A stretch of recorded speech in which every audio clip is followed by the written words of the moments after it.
মদের মধ্যে উপকারও আছে আবার ক্ষতিও আছে, তবে উপকারের চেয়ে ক্ষতি বেশি।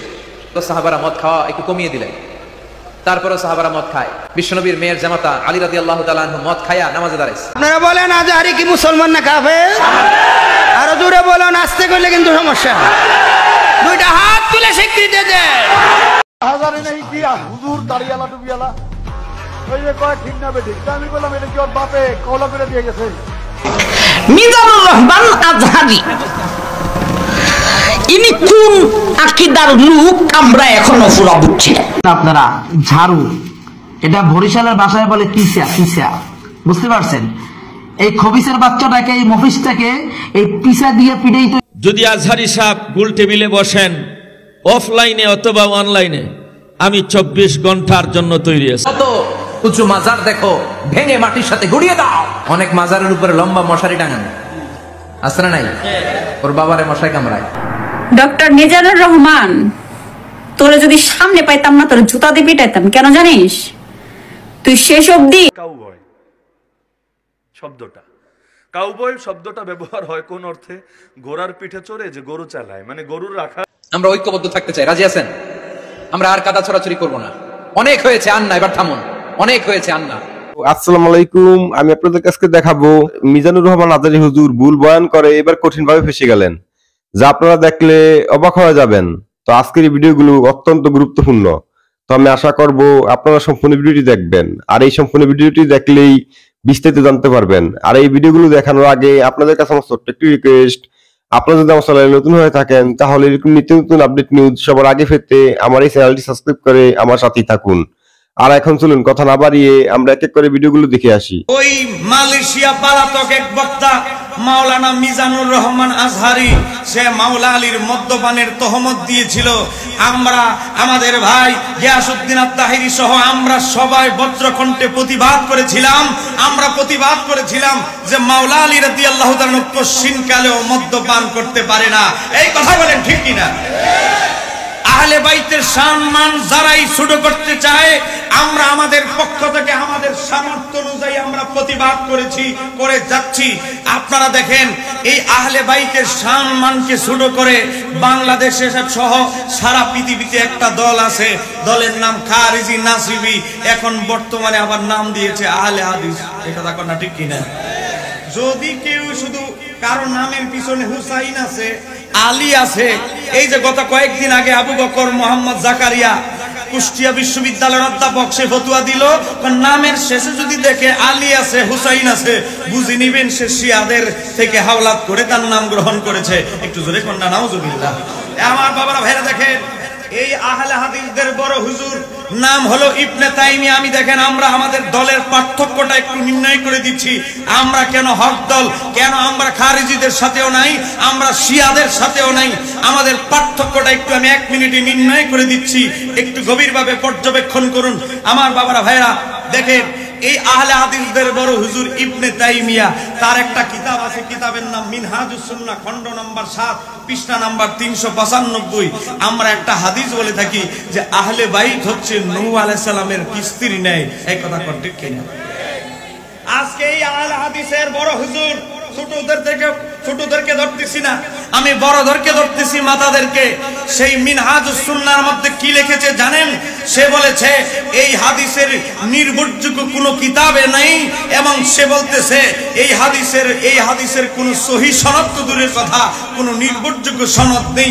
ধরে বলেন না নাউজুবিল্লাহ। এরপরে দেখেন, এই হাদিসকে আহলে হাদিসদের আরেক হুজুর খারিজিদের বড় নেতা নাসিরউদ্দিন আলবানী, তার বইয়ের নাম সিলসিলাতুল হাদিসুদ দাঈফা ওয়াল মাউদুআ, সেই কিতাবের 4503 নম্বর হাদিসে বলতেছে এই হাদিসটি অত্যন্ত দুর্বল, জাল। এখানেই শেষ নয়, মাওলা আলী শের খোদার ফাজাইলে আমরা হাদিস বলি, আনা মাদিনাতুল ইলমি ওয়া আলিউন বাবুহা, আমি নবী হচ্ছে ইলমের শহর, আলী তার দরজা। নাসিরউদ্দিন আলবানী আহলে হাদিসদের বড় হুজুর, সে বলে এই হাদিস জাল। তার জয়ীফুজ জামে 1322 নম্বর হাদিসে বলতেছে এটা জাল। শুধু এরা নয়, আর অসংখ্য খারিজিদের বড় বড় হুজুররা আহলে বাইতের শানে যত হাদিস আছে 90% হাদিস নিয়ে তারা সমালোচনা করে। এমনকি একটা বই আছে আমাদের ওয়াহাবি মাযহাবের হাকিকত, বাংলায় পাবেন, গুগলে লিখলে ফ্রি পড়তে পারবে। সেই বইয়ের মধ্যে উল্লেখ করেছি আমাদের বড় আকাবির আল্লামা জিয়াউল্লাহ কাদেরী আশরাফি, যে আহলে হাদিসদের বড় হুজুর ইবনে তাইমিয়া, সে ফতোয়া দিয়েছিল যে মাওলা আলী, হযরতে আলী রাদিয়াল্লাহু তাআলা ইসলাম গ্রহণ শুদ্ধ হয় নাই। কেন? কারণ তিনি নাবালক অবস্থায় ইসলাম কবুল করেছে।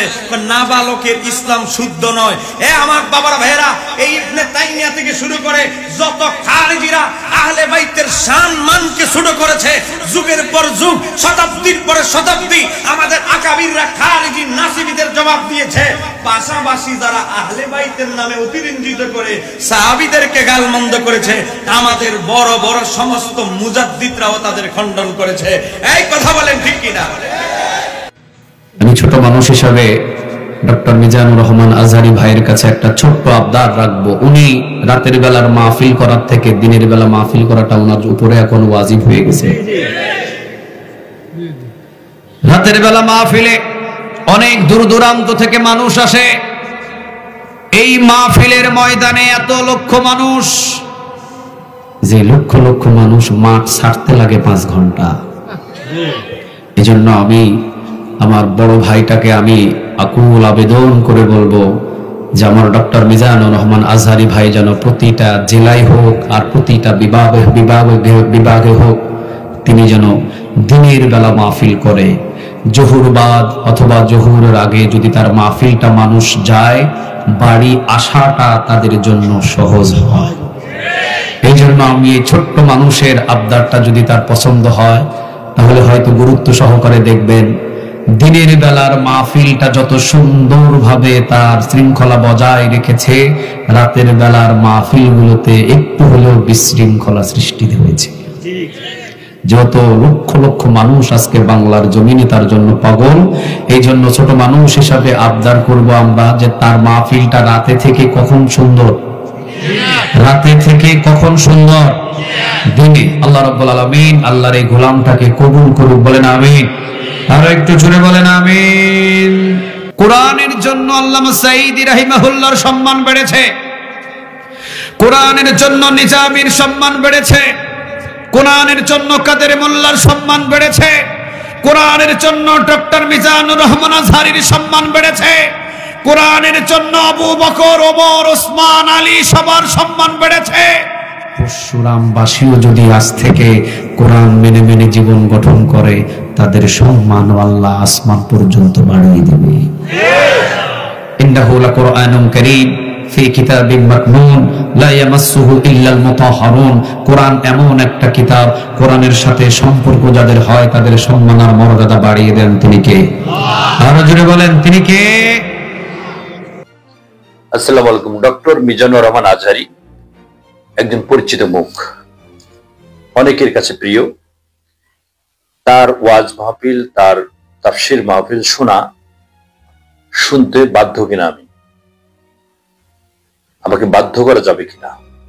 আমি তার বক্তব্য, তার ওয়াজ শুনতে বাধ্য নই। কথাটা তিনি নিজেই বলেছেন। কিভাবে বলেছেন, কোন প্রেক্ষিতে বলেছেন একটু ধারণা দেবো। তারপরে ওনার যে ওয়াজ মাহফিল যখন হয়, তখন লক্ষ লক্ষ মানুষ, শুধু হাজার হাজার বললে বলবে, লক্ষ লক্ষ মানুষ তার ওয়াজ মাহফিল শোনার জন্য তার যেখানে ময়দান সেখানে চলে যান, ওয়াজের ময়দানে চলে যান। এখানে যাওয়ার পর অনেক বিপত্তি ঘটে, অনেক মানুষের মোবাইল হারিয়ে যায়, মূল্যবান জিনিসপত্র হারিয়ে যায়। সেই মোবাইল হারানোর ক্ষেত্রে নিয়ে দেখা যাচ্ছে যে যারা ছিনতাইকার বা চুরি করে তাদেরকে ধরা হয়, আবার অনেকের ধরা পড়ে না, তারা থানায় জিডি করেন। এই জিডি করার পরে এই লোক কি অবস্থায় থাকে, কেন মোবাইলটা উদ্ধার হচ্ছে না, কিভাবে উদ্ধার হবে, এই বিষয়গুলো নিয়ে একটু ধারণা দেবো। প্রথমত বলি যে আমি যে কথা বললাম যে ডক্টর মিজানুর রহমান আজহারী ওয়াজ শোনা শুনতে আমি বাধ্য কিনা, তিনি নিজেই বলেছেন যে আমার যখন মাহফিল হয়, এই মাহফিলের ময়দানের ভিতরেই মাইকগুলো দেওয়ার চেষ্টা করবেন, এই মাইকগুলো বাইরে দিবেন না। অর্থাৎ যেখানে ওয়াজ মাহফিল হয় এখান থেকে প্রায় 2 কিলোমিটার 3 কিলোমিটার দূরেও অনেক সময় মাইক দিয়ে থাকেন, অতি উৎসাহী মানুষ যারা থাকেন তারা দিয়ে থাকেন। দেখা যাচ্ছেন যে যেখানে মাইকটি দিলেন ওখানে কিন্তু যে মুখ করে মাইকটি দিচ্ছেন ওই মুখের মধ্যে দেখা যাচ্ছে যে একজন অসুস্থ রোগী আছেন, একটা হাসপাতাল আছেন, ছোট্ট একটা বাচ্চা আছে অসুস্থ, অথবা অমুসলিমের বাড়ি আছে ওখানে। এই যিনি অমুসলিম তিনি তো ওনার ওয়াজ শুনতে বাধ্য না। তিনি এই কথাটাই বোঝাতে চেষ্টা করেছেন। তার যে ভেরিফাইড পেজ আছে, পেজের মধ্যে তিনি লিখেছেন যে এদেরকে বাধ্য করবেন না, ইসলামের সৌন্দর্যকে বিনষ্ট করবেন না। আমার ওয়াজ শুধুমাত্র আমার যেখানে ওয়াজ হবে, যে ময়দানে হবে, এই ময়দানের মধ্যেই যেন সীমাবদ্ধ থাকে। মাইকগুলো অনেক দূরে, বাইরে কোথাও দিবেন না, তাতে করে ইসলামের সৌন্দর্য বিনষ্ট হয়। কাউকে বাধ্য করানো যাবে না, এটা হচ্ছে তার বক্তব্য। আমরা এর আগেও দেখেছি যে ওয়াজ না, বিশেষ বিশেষ দিনে দেখা যাচ্ছে মাইক বাজত, বিভিন্ন পাড়ায় মহল্লা মাইক বাজত, যেখানে সবাই শুনতে পারতো না, কিন্তু কিছু কিছু গান শোনা যেত। এইটা বাধ্য করা যাবে না। উনি নিজে বলেছেন খুব ভালো লেগেছে তার কথাটা, খুবই ভালো লেগেছে।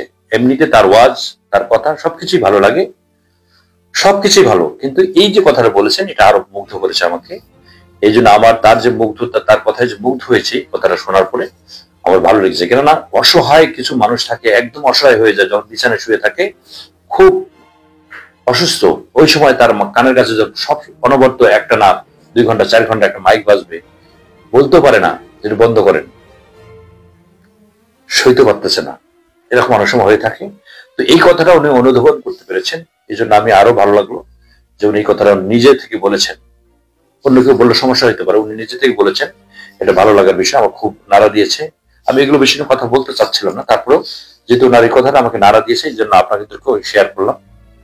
আসলে এটা সবারই জানা করা উচিত, নিজের স্বার্থের জন্য না করে সবার স্বার্থ দেখা উচিত, এটা একটা বিষয়। আরেকটা বিষয়, ওনার মাহফিলে লক্ষ লক্ষ লোক কিন্তু জমায়েত হন। দেখা যাচ্ছে যে এই ধরনের ওয়াজ মাহফিলে গেলে সাধারণত আমরা পাঞ্জাবি পরে যাই। তো পাঞ্জাবি পরে গেলে পাঞ্জাবির পকেটে কোনো কিছু রাখা মানে এটা ছিনতাইকারের পকেটে রাখা, চোরের পকেটে রাখা সমান সব কথা। পাঞ্জাবির সাইড পকেটে যদি কোনো কিছু রাখেন, মনে করলেন এটা চোরের কাছে রাখলেন, চোরের কাছে জমা রাখলেন, এরকম মনে হয়, আমার মনে হয়। কেন মনে হয়? সাধারণত ওয়াজ গানেতে গেলে কিন্তু পাড়া হুজরা করে একদম দলাদলি করে পকেট থেকে বের করে নেয় মোবাইল গুলো চোরেরা বা ছিনতাইকারীরা। কিন্তু ওয়াজ মাহফিলে গেলে পারাপারি করা লাগে না, আস্তে করে পকেট থেকে বের করে নিয়ে নেয় চোরের গোষ্ঠী, চোরের দল।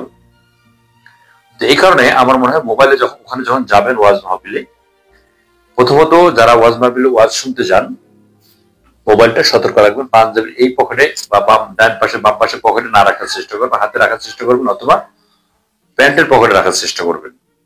এটা এক বিষয়। আরেকটা বিষয় হলো, যারা ওয়াজ করবেন, আমার স্পর্ধা নেই তাদের সাথে এই বিষয়ে কথা বলে। তারপরে আমার মনে হয় ওয়াজ শুরুর আগে অথবা মাঝখানে অথবা অন্য কেউ বক্তা, অন্য কোনো থার্ড বক্তা থাকেন তারা, অথবা যারা কমিটি থাকেন, কমিটির লোকজন যদি মাঝে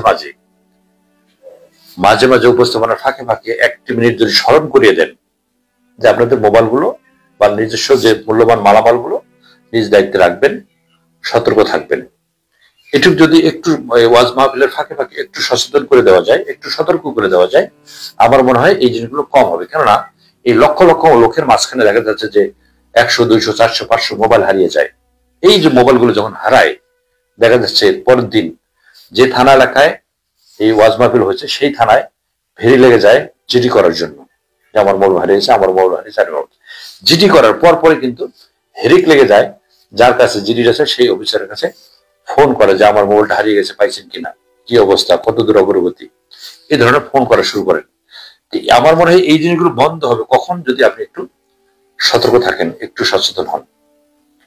যখন যাবেন তখন যদি একটু সতর্ক থাকেন যে আমার মোবাইলটা যদি হারিয়ে যায়, মোবাইলটা যদি অ্যালার্ট থাকেন, আপনার মোবাইলে যদি টাকা থাকে, টাকা যদি হারিয়ে যায়, একটু খেয়াল রাখেন, একটু সতর্ক থাকেন, দেখবেন যে হারাবে না। তাহলে আপনার থানায় রাখবেন না, জিডি করা লাগবে না। হ্যাঁ, জিডি করার পরে আপনার কাজ কি? জিডি করার পরে শুধুমাত্র ওয়েট করতে পারে, কিছু করার নেই। যে চোর চুরি করে সে কিন্তু তার পালানোর পথ তৈরি করে চুরি করে। এই মোবাইলটা সে কিভাবে তার নিজের কাছে রাখতে পারবে, কিভাবে তার নিজের উদ্দেশ্যটা হাসিল করতে, সেইভাবে কিন্তু সেই চিন্তা করে মোবাইলটা চুরি করে। তথ্য প্রযুক্তির ব্যবহার করে এটা বের করতে হয়, একটু সময়ের বিষয় আসে। সে কারণে একটু ধৈর্য ধরতে হবে। যারা এই ধরনের মোবাইল হারিয়ে যায়, জিডি করেন, একটু ধৈর্য ধরতে হবে। পাশাপাশি যে অফিসার দায়িত্বে থাকবেন তার সাথে একটু হাই হ্যালো করবেন মাঝে মাঝে, দেখবেন যে একটা সময় নিয়ে ওই সময়ের মধ্যে হয়তো বের হয়ে যেতে, যদি মোবাইলটা ব্যবহার হতে থাকে সেক্ষেত্রে আপনি পেতে পারেন, আবার নাও পেতে পারেন। মোবাইল হারানোর জিরি করলেই যে আপনি মোবাইল পারেন এমনটা না, পেতেও পারেন নাও পেতে পারেন, কিন্তু একটু ধৈর্য ধরতে হবে। যার কাছে এটা অভিযোগ আছে তার সাথে আপনার যোগাযোগ রাখতে হবে, এটা হলো বিষয়। সবচেয়ে বড় কথা হলো শুধু ওয়াজ মাহফিল না, যে কোনো প্রোগ্রামে, যে কোনো জনবহুল এলাকায় জনসমাগম যেখানে হয় সেখানে যখন আমরা প্রবেশ করব, আমরা একটু নিজের যে মূল্যবান জিনিসগুলো থাকে, হাত ঘড়ি, মোবাইল, আংটি, টাকা পয়সা, এগুলো আমরা একটু সচেতনতার সাথে, সতর্কতার সাথে এগুলো ব্যবহার করবো। তা নাহলে কিন্তু যে কোনো সময় খোয়া যেতে পারে। যে যেখানে আছেন ভালো থাকবেন, সুস্থ থাকবেন, নিরাপদে পথ চলবেন, পাশাপাশি ভিডিওটা শেয়ার করে অন্যকে জানার চেষ্টা করবেন। ভালো থাকবেন। আসসালামু আলাইকুম। আমাদের দৃষ্টিতে যারা পাপাচারী, অনাচারী, তারা কি ফেরাউনের চাইতেও বেশি নিকৃষ্ট? আপনি যদি কাউকে শুধরাতে চান, আসলেই যদি আপনি কাউকে সংশোধন করতে চান, শুধরাতে চান, তাকে সফট ভাষায় বলতে হবে। আপনি যদি তাকে হিট করে কথা বলেন, আগ্রাসী একটা অ্যাটিটিউডে যদি আপনি, ফাইটিং অ্যাটিটিউডে যদি কথা বলেন, ডিরেক্টলি তাকে ইঙ্গিত করে যদি কথা বলেন, সে জীবনেও শুধরাবে না। এটাই হিউম্যান নেচার। আপনার অ্যাটিটিউডটা এমন থাকা উচিত আমাদের যে আল্লাহ এই কথাটা আমার ভাইদের হৃদয়ে তুমি ঢুকিয়ে দিও। আপনার একটা দরদ থাকা দরকার। হায়রে আমার ভাইরা বুঝতেছে না, হায়রে লোকগুলো তো বিপদে চলে গেল, আহারে তারা তো শয়তানের ফাঁদে পা দিয়ে অন্ধকার পথে চলে গেল। তাদের জন্য একটা দরদ, একটা ভালোবাসা, তাদের জন্য একটা ফিলিংস নিয়ে আপনার এই দাওয়া কাজ করতে হবে। একজন দাঈ ইলাল্লাহর একটা বড় ধরনের বৈশিষ্ট্য হচ্ছে তিনি কোমল ভাষী হবেন। খুব সফট ল্যাঙ্গুয়েজে তিনি কথা বলবেন, কোমল ভাষায়, দরদ মাখা মন নিয়ে তিনি কথা বলবেন। এটা খুব জরুরি। অনেক সময় এটা আমাদের মিসিং হয়ে যায়। হয়তো আমরা কথা বলতে বলতে অপ্রয়োজনে হয়তো উত্তেজিত হয়ে যাচ্ছি, খুব আগ্রাসী হয়ে অ্যাটাকিং একটা অ্যাটিটিউড নিয়ে কথা বলতেছি। এটা অনেক সময় আমরা ভুল করে ফেলি। এটা আমাদের খেয়াল রাখা দরকার। দাওয়ার ল্যাঙ্গুয়েজ হবে ভেরি সফট অ্যান্ড মাইল্ড, এবং এটার ইম্প্যাক্ট এবং ইনফ্লুয়েন্স কিন্তু হৃদয়ের ভেতরে অনেক বেশি। একটু খেয়াল করে দেখুন, সূরা তহার 44 নম্বর আয়াতে আল্লাহ তাআলা ফেরাউনের কাছে দাওয়া নিয়ে যেতে বললেন মুসা আলাইহিস সালাম আর হারুন আলাইহিস সালামকে। কার কাছে দাওয়াত দিতে হবে? ফেরাউনের কাছে। পৃথিবীর সবচাইতে বড় সন্ত্রাসী, সবচাইতে বড় টেরোরিস্ট, সবচাইতে বড় খোদাদ্রোহী, আল্লাহদ্রোহী ফেরাউনের কাছে মুসা আলাইহিস সালাম আর হারুন আলাইহিস সালাম দাওয়াত নিয়ে যাবেন। তো কিভাবে দাওয়াত দিতে আল্লাহ বললেন? আল্লাহ বললেন ফাকুলা লাহু কওলান লাইয়িনা লাআল্লাহু ইয়াতাযাক্কারু আও ইয়াখশা। মানে হে মুসা এবং হারুন, তোমরা দুই ভাই মিলে ফেরাউনের কাছে যে খুব কোমল ভাষায়, very soft and mild language use করে তোমরা তাকে দাওয়া দাও। সফট ভাষায়, খুবই সফট, দরদ মাখা মন নিয়ে কোমল ভাষায় যে ফেরাউনকে দাওয়াত দাও। লাআল্লাহু ইয়াতাযাক্কারু আও ইয়াখশা। হতে পারে যে তোমাদের এই সফট ল্যাঙ্গুয়েজ শুনে, তোমাদের দরদ মাখা কথা শুনে সে হয়তো উপদেশ গ্রহণ করবে, হয়তো সে ফিরে আসতে পারে। আও ইয়াখশা, অথবা সে আমাকে ভয় করতে পারে। সম্মানিত প্রিয় ভাইয়েরা আমার, একটু খেয়াল করে দেখেন, ফেরাউনকে যখন দাওয়াত দিতে বলা হচ্ছে, আল্লাহ বলেছেন কুলা লাহু কাওলান লাইয়িনা, সফট ল্যাঙ্গুয়েজে কথা বলো, কোমল ভাষায়, যাতে ওদের হৃদয়ে পৌঁছে যায় কথাটা, যাতে টাচ করে।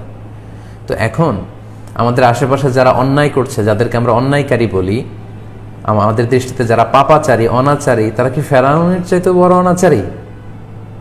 তারা কি ফেরাউনের চাইতেও বেশি পাপাচারী? তারা কি ফেরাউনের চাইতেও বেশি নিকৃষ্ট? ফেরাউন তো বলেছিল আনা রব্বুকুমুল আ'লা, আমি তোমাদের বড় রব। ফাহাশারা ফানাদা ফাকালা আনা রব্বুকুমুল আ'লা, সবাইকে জড়ো করে বলেছিল আমার চেয়ে বড় খোদা, আমার চেয়ে বড় রব আছে কেউ আমি জানিই না। সে আল্লাহর চেয়েও উপরের অবস্থানে, আল্লাহর চেয়েও সে বড়, এরকম দাম্ভিকতা সে দেখিয়েছে।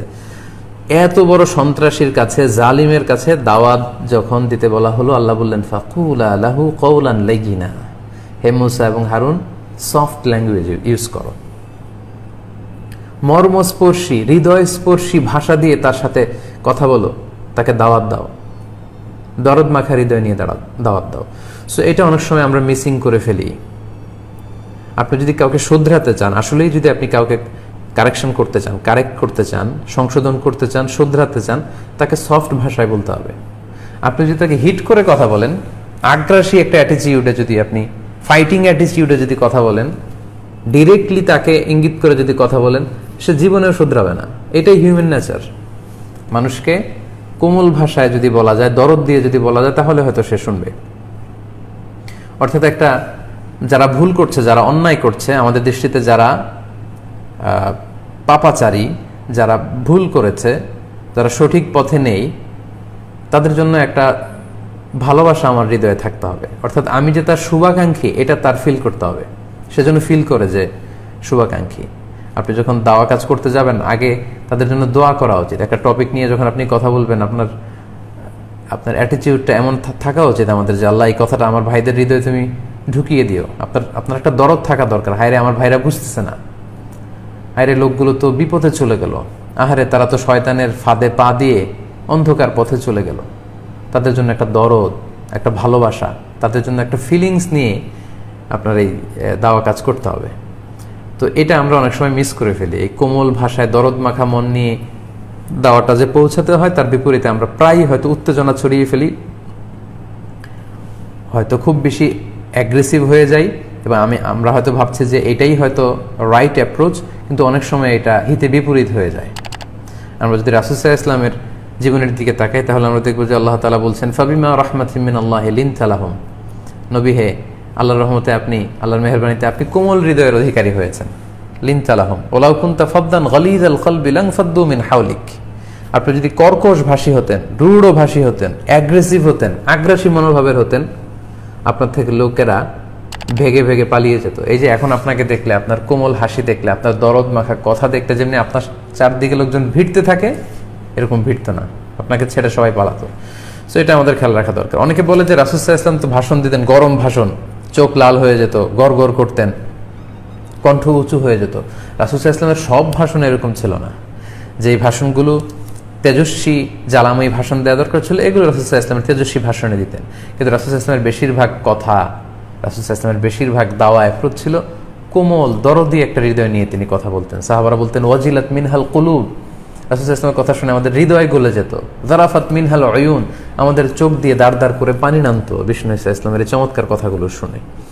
সো এটার জন্য আমরা খেয়াল রাখি, আমরা যদি কাউকে সংশোধনের নিয়তেই কথা বলি, আমরা যেন তাদের প্রতি আগ্রাসী না হয়ে উঠি, বরং একটা দরদ মাখা হৃদয় নিয়ে যেন আমি কথা বলি। রাসূল সাল্লাল্লাহু আলাইহি ওয়াসাল্লাম কিভাবে অন্যকে শুধরাতেন আমরা যদি খেয়াল করি তাহলে দেখব যে কোনো সাহাবী ভুল করেছে, অন্যায় করেছে, এটা যখন রাসূল সাল্লাল্লাহু আলাইহি ওয়াসাল্লামের কাছে বিচার দেয়া হতো, তিনি সাহাবাদেরকে ডাকতেন, ডেকে তিনি বলতেন মা বালু আকওয়ামিন ইয়াফআলুনা কাযা ওয়া কাযা, অর্থাৎ তোমাদের কি হয়েছে, তোমাদের মধ্যে অনেকে নাকি এমন এমন করে। মা বালু আকওয়ামিন ইয়াকুলুনা কাযা ওয়া কাযা, তোমাদের কি হলো, তোমাদের অনেকে নাকি এমন এমন বলে, এটা তো ঠিক নয়, এটা তো মহা অন্যায়। এভাবে যখন তিনি বলতেন তখন কে এমন এমন করে, কে এমন এমন বলে, সেই সাহাবীর কিন্তু টনক নড়ে উঠতো। উনি বুঝতেন হায় রে, এই কাজ তো আমি করেছি। তিনি নিজেকে শুধরে নিতেন। দেখেন রাসূল সাল্লাল্লাহু আলাইহি ওয়াসাল্লামের সংশোধন করা, শুধরানোর নীতি ছিল তিনি কাউকে নাম ধরে হিট করে মনে কষ্ট দিয়ে অ্যাগ্রেসিভ ওয়েতে শুধরাতে চাইতেন না। কি অন্যায় করেছে ওই অন্যায়টা তুলে ধরতেন, যেটা তো মহা অন্যায়, তোমাদের মধ্যে তোমাদের কি হলো, what happen to you, what's wrong with you, তোমাদের কি সমস্যা, তোমাদের অনেকে নাকি এমন এমন করে, এটা তো ঠিক নয়। সো এই কাজটা যে অন্যায়, এটা যে ঠিক নয়, এখান থেকে কিভাবে শুধরাতে হবে এটা রাসূল সাল্লাল্লাহু আলাইহি ওয়াসাল্লাম বলতেন। কিন্তু তুমি এটা করেছো, তুমি খারাপ, তুমি মহা অন্যায়কারী, তুমি পাপী, তুমি অমুক তমুক, এগুলো রাসূল সাল্লাল্লাহু আলাইহি ওয়াসাল্লাম বলতেন না। তো কাউকে শুধরানোর নিয়ম হচ্ছে এটা। সো আমরা যেন এটা খেয়াল করি, আমরা যখন দাওয়া কাজ করব আমরা যেন কোমল ভাষায় কোরআনে সেখানে দরদ মাখা একটা ভাব নিয়ে যেন কথা বলি, তাহলে দেখা যাবে আপনার শত্রু সেও আপনার বন্ধু হতে বাধ্য। আপনি যখন হৃদয় ভরা ভালোবাসা নিয়ে যখন আপনি মানুষকে দাওয়া দিবেন, মন থেকে যখন বলবেন, মানুষের মনে যেয়ে সেটা টাচ করবে। এবং আমাদের এটাই বেশি এখন দরকার যে ইসলামের সৌন্দর্যগুলো যেন আমরা তুলে ধরতে পারি, মধ্যম পন্থার সৌন্দর্য। এভাবে ভারসাম্যপূর্ণ আলোচনা যদি করি তাহলে নিঃসন্দেহে আমাদের এই দাওয়া কাজে আরও বেশি বারাকা হবে, আরও মানুষজন বেশি উপকৃত হবে, ইসলামের প্রতি মানুষ আরও বেশি আগ্রহী হয়ে উঠবে ইনশাআল্লাহ। এবং আমরা সমাজেও তো দেখি যারা কোমল ভাষী তাদেরকে সবাই পছন্দ করে, যারা রূঢ় ভাষী, কর্কশ ভাষী, হ্যাঁ, শর্ট টেম্পার্ড, এদেরকে কেউ পছন্দ করে না। সো একজন দায়ীর অনেক গুরুত্বপূর্ণ একটা বৈশিষ্ট্য হচ্ছে যে ওনারা কোমল ভাষী হবেন। কথার আঘাত তীরের আঘাতের চেয়ে অনেক বেশি কঠিন। আপনি তীর মেরে যদি সিনা ছেদা করে দেন, এটা ওষুধ দিয়ে হয়তো ঠিক করে ফেলা যাবে, আর মনে থাকবে না, একদিন শুকিয়ে যাবে এই কাটা। কিন্তু কাউকে কথা দিয়ে যদি আপনি আঘাত দেন, কোনো দিন সে সেটা ভুলবে না। এজন্য কথা বলার সময় আপনি 1000 বার ভেবে বলবেন কি বলছেন। একটা কথা রিপিট দিতে সবাই পারে, কথার পরে কথা বলতে যে কেউ পারবে, যার মুখ আছে সে পারবে, কিন্তু ব্যক্তিত্ববান এবং জ্ঞানী ব্যক্তিরা রিপিট যেখানে সেখানে দেয় না। কারণ কথার জাকাত হচ্ছে, জ্ঞানের জাকাত হচ্ছে মূর্খের কথা সহ্য করা। কথা বলেন ঠিক কিনা? জ্ঞানের জাকাত কি? মূর্খের কথা সহ্য করা হচ্ছে জ্ঞানের জাকাত। ইমাম আবু হানিফা রাহমাতুল্লাহ আলাইহি বলছেন, পৃথিবীর সব মানুষকে আমি হারাতে পারবো ডিবেট করে, কিন্তু কোন মূর্খ যদি আমার সাথে প্রতিযোগিতায় লিপ্ত হয় আমি তাকে হারাতে পারবো না, আমি হেরে যাব। অহংকার সফলতাকে জায়গায় শেষ করে ফেলবে। এই জন্য খুব ভয় লাগে আমাদের, খুব ভয় লাগে, অনেক ভয় লাগে কোন সময় আমার আচরণে অহংকার চলে আসছে। খুব ভয়ে ভয়ে থাকি। আগে আমাদের মনে হতো যে আমার সামনে এত মোটরসাইকেল, এত মানুষ, এত কিছু, আরে আমি এত কিছু, এমন একটা ব্যাপার চলে আসত। যেদিন আমি ওই মিশরের ইমাম শারাবি, তফসিরে শারাবির লেখক, যার ঘরের জানালায় ইমাম হোসাইন রাদিয়াল্লাহু তাআলার রওজা মুবারক বরাবর জানালা আছে, ওই জানালায় যতবার উনি পর্দা দেন পর্দাটা পড়ে যায় অটোমেটিক। উনি একবার কম্পারেটিভ রিলিজিয়নের উপরে ডিবেট করেছে মিশর, দুই ধর্মের মধ্যে কোন ধর্ম সেরা, ইসলাম এবং অন্য ধর্ম। উনি যুক্তি দিয়ে দলিল দিয়ে প্রমাণ করেছেন ইসলাম বেস্ট, এবং সবাই বিচারকরা মেনে নিয়েছেন ওনার যুক্তিকে। এরপর সবাই ওনাকে নিয়ে লাফাচ্ছে, আরে আপনি তো অনেক বড় মুফাসসির, অনেক বড় জ্ঞানী, আপনার মতো জ্ঞানী পৃথিবীতে নাই, তাকবীর দিচ্ছেন, কাঁধের উপরে তুলে নিচ্ছেন। উনি লোকজনের ফাঁক দিয়ে হঠাৎ দৌড়ে গিয়ে নিজের গাড়িতে উঠে ড্রাইভ করে চলে গেছেন মিশরের রাষ্ট্রীয় বাথরুমে, ওয়াশরুমে। সেখানে গিয়ে একটা বাথরুমে ঢুকে উনি দরজা লক করে দিয়েছেন। লক করার পর ওনার সাথে সঙ্গীরা ঘন্টার পর ঘন্টা দরজায় বাড়ি দেয়, দরজা খোলে না। অনেকক্ষণ পরে দরজা খুলে দেখে শেখ শারাবি কমেট, বাথরুমের কমেট নিজের হাতে ধুচ্ছেন, ধৌত করছেন আর কান্না করছেন। বলছেন, হুজুর আপনি এত বড় আলেম, এত বড় মুফাসসির, এত বড় মুহাদ্দিস হয়ে আপনি কমেট পরিষ্কার করছেন কেন? বলে আমার ভিতরে শয়তান ডিস্টার্ব করছে। তোমরা যখন আমাকে নিয়ে উপরে তুলে, মাথার উপরে তুলে যখন দুনিয়াতে আমাকে নিয়ে স্লোগান দিচ্ছিলে, তখন শয়তান আমাকে বলছিল, শারাবি তুই অনেক বড় কিছু হয়ে গেছিস, তুমি অনেক বড় কিছু হয়ে গেছো। আমি শয়তানকে বুঝাচ্ছি, না আমি কিচ্ছু হই নাই, আমি বাথরুমের কমেট পরিষ্কার করার যোগ্যতা রাখি, এর বেশি কোনো যোগ্যতা আমি রাখি না। এটা বলে বলে আমি আমার অহংকারকে মেরে ফেলেছি, আমি আমার শয়তানকে মেরে ফেলেছি।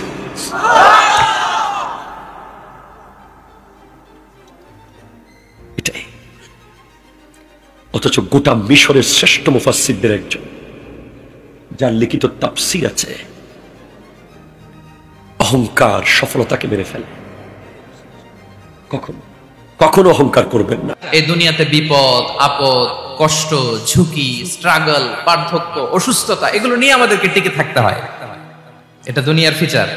চির সুখ, চির শান্তি এটাই পৃথিবীতে হয় না। চির সুখ এবং চির শান্তির জায়গা হচ্ছে জান্নাত। কিন্তু সমস্যা বাদে তখন যখন জান্নাতের ফিচার আমরা দুনিয়ায় খুঁজি, যেটা পাবো আমরা জান্নাতে, এটা খুঁজি কোথায়? এই তখনই সমস্যা বাদে। And this is the main problem. জীবনের জন্য পরীক্ষা, এটা অনস্বীকার্য, হবেই হবে পরীক্ষা।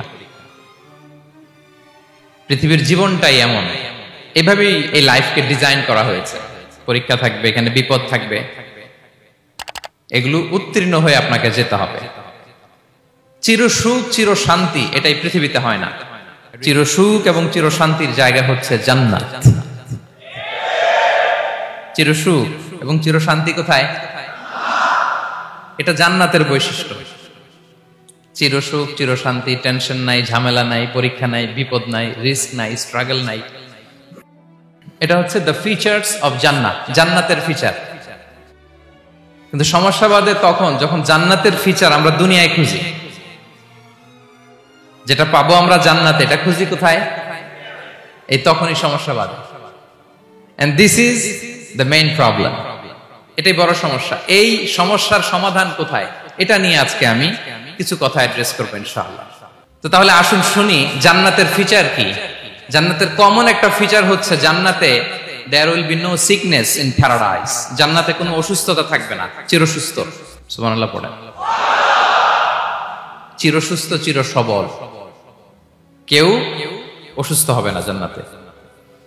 জান্নাত হবে অ্যান্টি এইজিং, জান্নাতে বয়স বাড়বে না কারো, চির যৌবনা, চির যুবক, অ্যান্টি এজিং। আপনারা জানেন যে বর্তমান পৃথিবীতে অ্যান্টি এজিং ক্রিম পাওয়া যায় না? ক্রিম, কথা বুঝতেছেন? অ্যান্টি এজিং ক্রিম পাওয়া যায়। তারা বলে এই ক্রিম মাখলে চামড়ায় ভাঁজ পড়ে না। এটার দাম আছে কিন্তু অনেক। অ্যান্টি এজিং ক্রিম লাগায়, শ্যাম্পু ইউজ করে, অ্যান্টি এজিং অয়েল আছে, এটা দিলে নাকি চামড়ায় ভাঁজ পড়ে না। ইভেন ভারতের অনেক বড় একজন ব্যবসায়ী মুকেশ আম্বানি, নাম শুনছেন না? যে তার ছেলের বিয়ে হয়ে গেল, তো এই মুকেশ আম্বানির স্ত্রী নীতা আম্বানি, সে কিছুদিন আগে এক বটল গোল্ড ওয়াটার খেয়েছে, gold water, and its cost $60,000 US, $60,000 দাম এক বোতল গোল্ড ওয়াটারের। কেন? ফর অ্যান্টি এজিং, যাতে বয়সের ছাপ গালে না থাকে। এখন বলেন, এভাবে কি আমাদের বয়সকে ধরে রাখা সম্ভব এই পৃথিবীতে? সম্ভব না, কারণ এই ফিচারটা দুনিয়ার ফিচার না, এটা জান্নাতের ফিচার। সুবহানাল্লাহ পড়েন। তাহলে জান্নাতে কেউ অসুস্থ হবে না, জান্নাত হবে চির যৌবন, চির যৌবনা, ওখানে আমরা যুবক থাকবো, প্রত্যেকে 33 বছরের যুবক যুবতী হয়ে জান্নাতে ঢুকবো। বিষ্ণু ইসলাম বলেন, আহলুল জান্নাতি জুরদা ওয়া মুরদা ওয়া আবনাউ 30 ওয়া 30। জান্নাতে যারা যাবে শুভ্র দাড়িবিহীন, প্রত্যেকে হবে 33 বছর বয়সের। ওই যে 33 বছর বয়সে একবার ঢুকলেন, আর বয়স বাড়বে না, ওইটাই চিরকাল ওই বয়স পাবেন। জান্নাতের আরেকটা ফিচার হচ্ছে নো ফ্রাস্ট্রেশন, কোনো চিন্তা নাই, দুশ্চিন্তা নাই, হাইপার টেনশন নাই, সজীব প্রাণবন্ত। সুবহানাল্লাহ। জান্নাতের আরেকটা ফিচার হচ্ছে there is no expiry date in Jannat. Expiry date আছে? জান্নাতে যে ঢুকবো 7 দিনের জন্য চেক ইন, নাকি? চেক ইন কয় দিনের জন্য? 7 দিন, 10 দিন পরে চেক আউট করে ফেলবে, এরকম না। নো এক্সপায়ারি ডেট, আজীবন। একবার এন্ট্রি পেলে বের হওয়ার টেনশন নাই। আল্লাহু আকবার। তাহলে no expiry date, rather it's eternal, আজীবন থাকবেন, খালিদিনা ফিহা, চিরকাল থাকবেন। এবং জান্নাতের সবচাইতে গুরুত্বপূর্ণ ফিচার হচ্ছে there will be no death in Jannat. জান্নাতে আপনার আর মৃত্যু হবে না, মৃত্যুর বিদায় হবে, তার মানে আপনি অমর হবেন। তাহলে আপনি চির সুস্থ, চির সবল হবেন জান্নাতে, চির যুবক থাকবেন, প্রাণবন্ত থাকবেন, আপনি অমর হবেন, আপনি জান্নাতে মরবেন না। জান্নাতীরা যখন জান্নাতে যাবে, ফেরেশতারা ডেকে বলবে, ইয়া আহলাল জান্নাতি ইন্না লাকুম আন তাসিহু ফালা তাসকামু আবাদা। জান্নাতীরা চিরকাল সুস্থ থাকবা, অসুস্থ হবা না। ইন্না লাকুম আন তাশিব্বু ফালা তাহরামু আবাদা, তোমরা শাবাব থাকবা, বুড়া হবা না। ওয়া ইন্না লাকুম আন তাহইয়াউ ফালা তামুতু আবাদা, চিরকাল বেঁচে থাকবা, মরবা না। এবং সেদিন জান্নাতে মৃত্যু দেয়া হবে, মৃত্যু দেয়া হবে। ইউতাল মাউতু বিকাবশিন আমলাহ, একটা ছাগলের আকৃতিতে মৃত্যুকে আনা হবে। ফায়ুযবাহুল মাউত, মৃত্যুকে জবাই দেয়া হবে। এবার জান্নাতীরা তাকিয়ে থাকবে, ফেরেশতারা বলবে, ইয়া আহলাল জান্নাতি খুলুদুন ফালা মাউত, হে জান্নাতীরা চিরকাল এই জান্নাতে থাকবে। তাহলে জান্নাতের ফিচার পাইছেন? এখন কোন বোকা যদি এই ফিচার দুনিয়ায় খোঁজে, পাবে? পাবে না, কারণ দুনিয়ার ফিচার আলাদা। দুনিয়ার ফিচার কি? এই দুনিয়াতে বিপদ আসবে, কষ্ট আছে দুনিয়াতে, হতাশা আছে, ভয় আছে, অসুস্থতা আছে, বার্ধক্য আছে, এবং এই দুনিয়ার একটা এক্সপায়ারি ডেট আছে না? দ্য ডে ইউ ডাই, যেদিন আপনি মারা যাবেন, এটা আপনার এক্সপায়ারি ডেট, চলে যেতে হবে, চলে যেতে হবে। এই পৃথিবীতে মৃত্যুর অস্তিত্ব আছে, সবকিছু থমকে দিয়ে, আপনাকে চমকে দিয়ে মৃত্যু চলে আসবে, ঠিক কিনা বলেন? তাহলে এগুলো হচ্ছে দুনিয়ার ফিচার। এই দুনিয়াতে বিপদ আপদ, কষ্ট, ঝুঁকি, স্ট্রাগল, বার্ধক্য, অসুস্থতা, এগুলো নিয়ে আমাদেরকে টিকে থাকতে হয়। এটা দুনিয়ার ফিচার, মিলাই ফেললে হবে না। জান্নাতের ফিচার একটা, দুনিয়ার ফিচার আরেকটা। দুনিয়াতে কষ্ট থাকবে, বিপদ আপদ থাকবে, এই দুনিয়ার ফিচারটা আল্লাহ তাআলা কোরআনের একটা আয়াতে খুব চমৎকার ভাবে উল্লেখ করেছেন, সেটা দিয়েই আমি আলোচনা শুরু করেছি। আল্লাহ তাআলা ইরশাদ করছেন, ওয়ালা নাবলুওয়ান্নাকুম বিশাইইম মিনাল খাউফি ওয়াল জু'i ওয়া নাকসিম মিনাল আমওয়ালি ওয়াল আনফুসি ওয়াস সামারাত ওয়া বাশশিরিস সাবিরিন। আল্লাহ তাআলা বলছেন, অবশ্যই অবশ্যই আমি তোমাদেরকে পরীক্ষা করব, ভয় দিয়ে, ক্ষুধা দিয়ে, সম্পদের ঘাটতি দিয়ে, আতঙ্ক দিয়ে, প্রাণনাশ দিয়ে, ফল ফসলের হানি দিয়ে পরীক্ষা করব। কিন্তু এই পরীক্ষায় যারা উত্তীর্ণ হবে, যারা সবর ইখতিয়ার করবে, ওয়াবাশশিরিস সাবিরিন, ধৈর্যশীলদের জন্যই হচ্ছে সুসংবাদ। আলহামদুলিল্লাহ পড়ে। এবং সবচেয়ে ভয়ঙ্কর ব্যাপার হচ্ছে আপনি যখন কারোর উপর জুলুম করেন, ওই মাজলুম আর আল্লাহর মাঝখানে কোনো ফারাক থাকে না। আল্লাহ ওই ফারাকের পর্দা উঠায় না। খবরদার, মজলুমের কান্না কখনো বৃথা যায় না। জীবনের কোনো না কোনো সময়ে এর প্রায়শ্চিত্ত আপনাকে করতে হবে। জীবনের কোনো না কোনো সময়ে এর প্রায়শ্চিত্ত করে আপনাকে মরতে হবে। বিষ্ণু ইসলাম আরো ভয়ঙ্কর কথা বলেছেন। তিনি বলেছেন, মান যালামা কিদা শিবরিন মিনাল আরদি তুবিকাহু মিন সাবঈ আরাদিন। কেউ যদি জুলুম করে তার ভাইয়ের 1 বিঘত পরিমাণ জমিন খায়। 1 বিঘত চিনেন তো? এই যে আমার এই আঙ্গুল থেকে এই আঙ্গুলটা, এটা টান টান করলে যতটুকু জায়গা, এটা বলে 1 বিঘত। শিবের আরবিতে বলে শিবের। হ্যাঁ, মান যালামা কিদা শিবর। বিষ্ণু বলেন, এই 1 শিবর, 1 বিঘত জমি যদি কেউ অন্যায়ভাবে জুলুম করে তার ভাইয়ের কাছ থেকে খায়, কিয়ামতের দিন তুবিকা আলাইহি সাবউ আরাদিন, এই 7 জমিনকে আল্লাহ তাআলা তার ঘাড়ে চাপাবে। খা এবার, খা।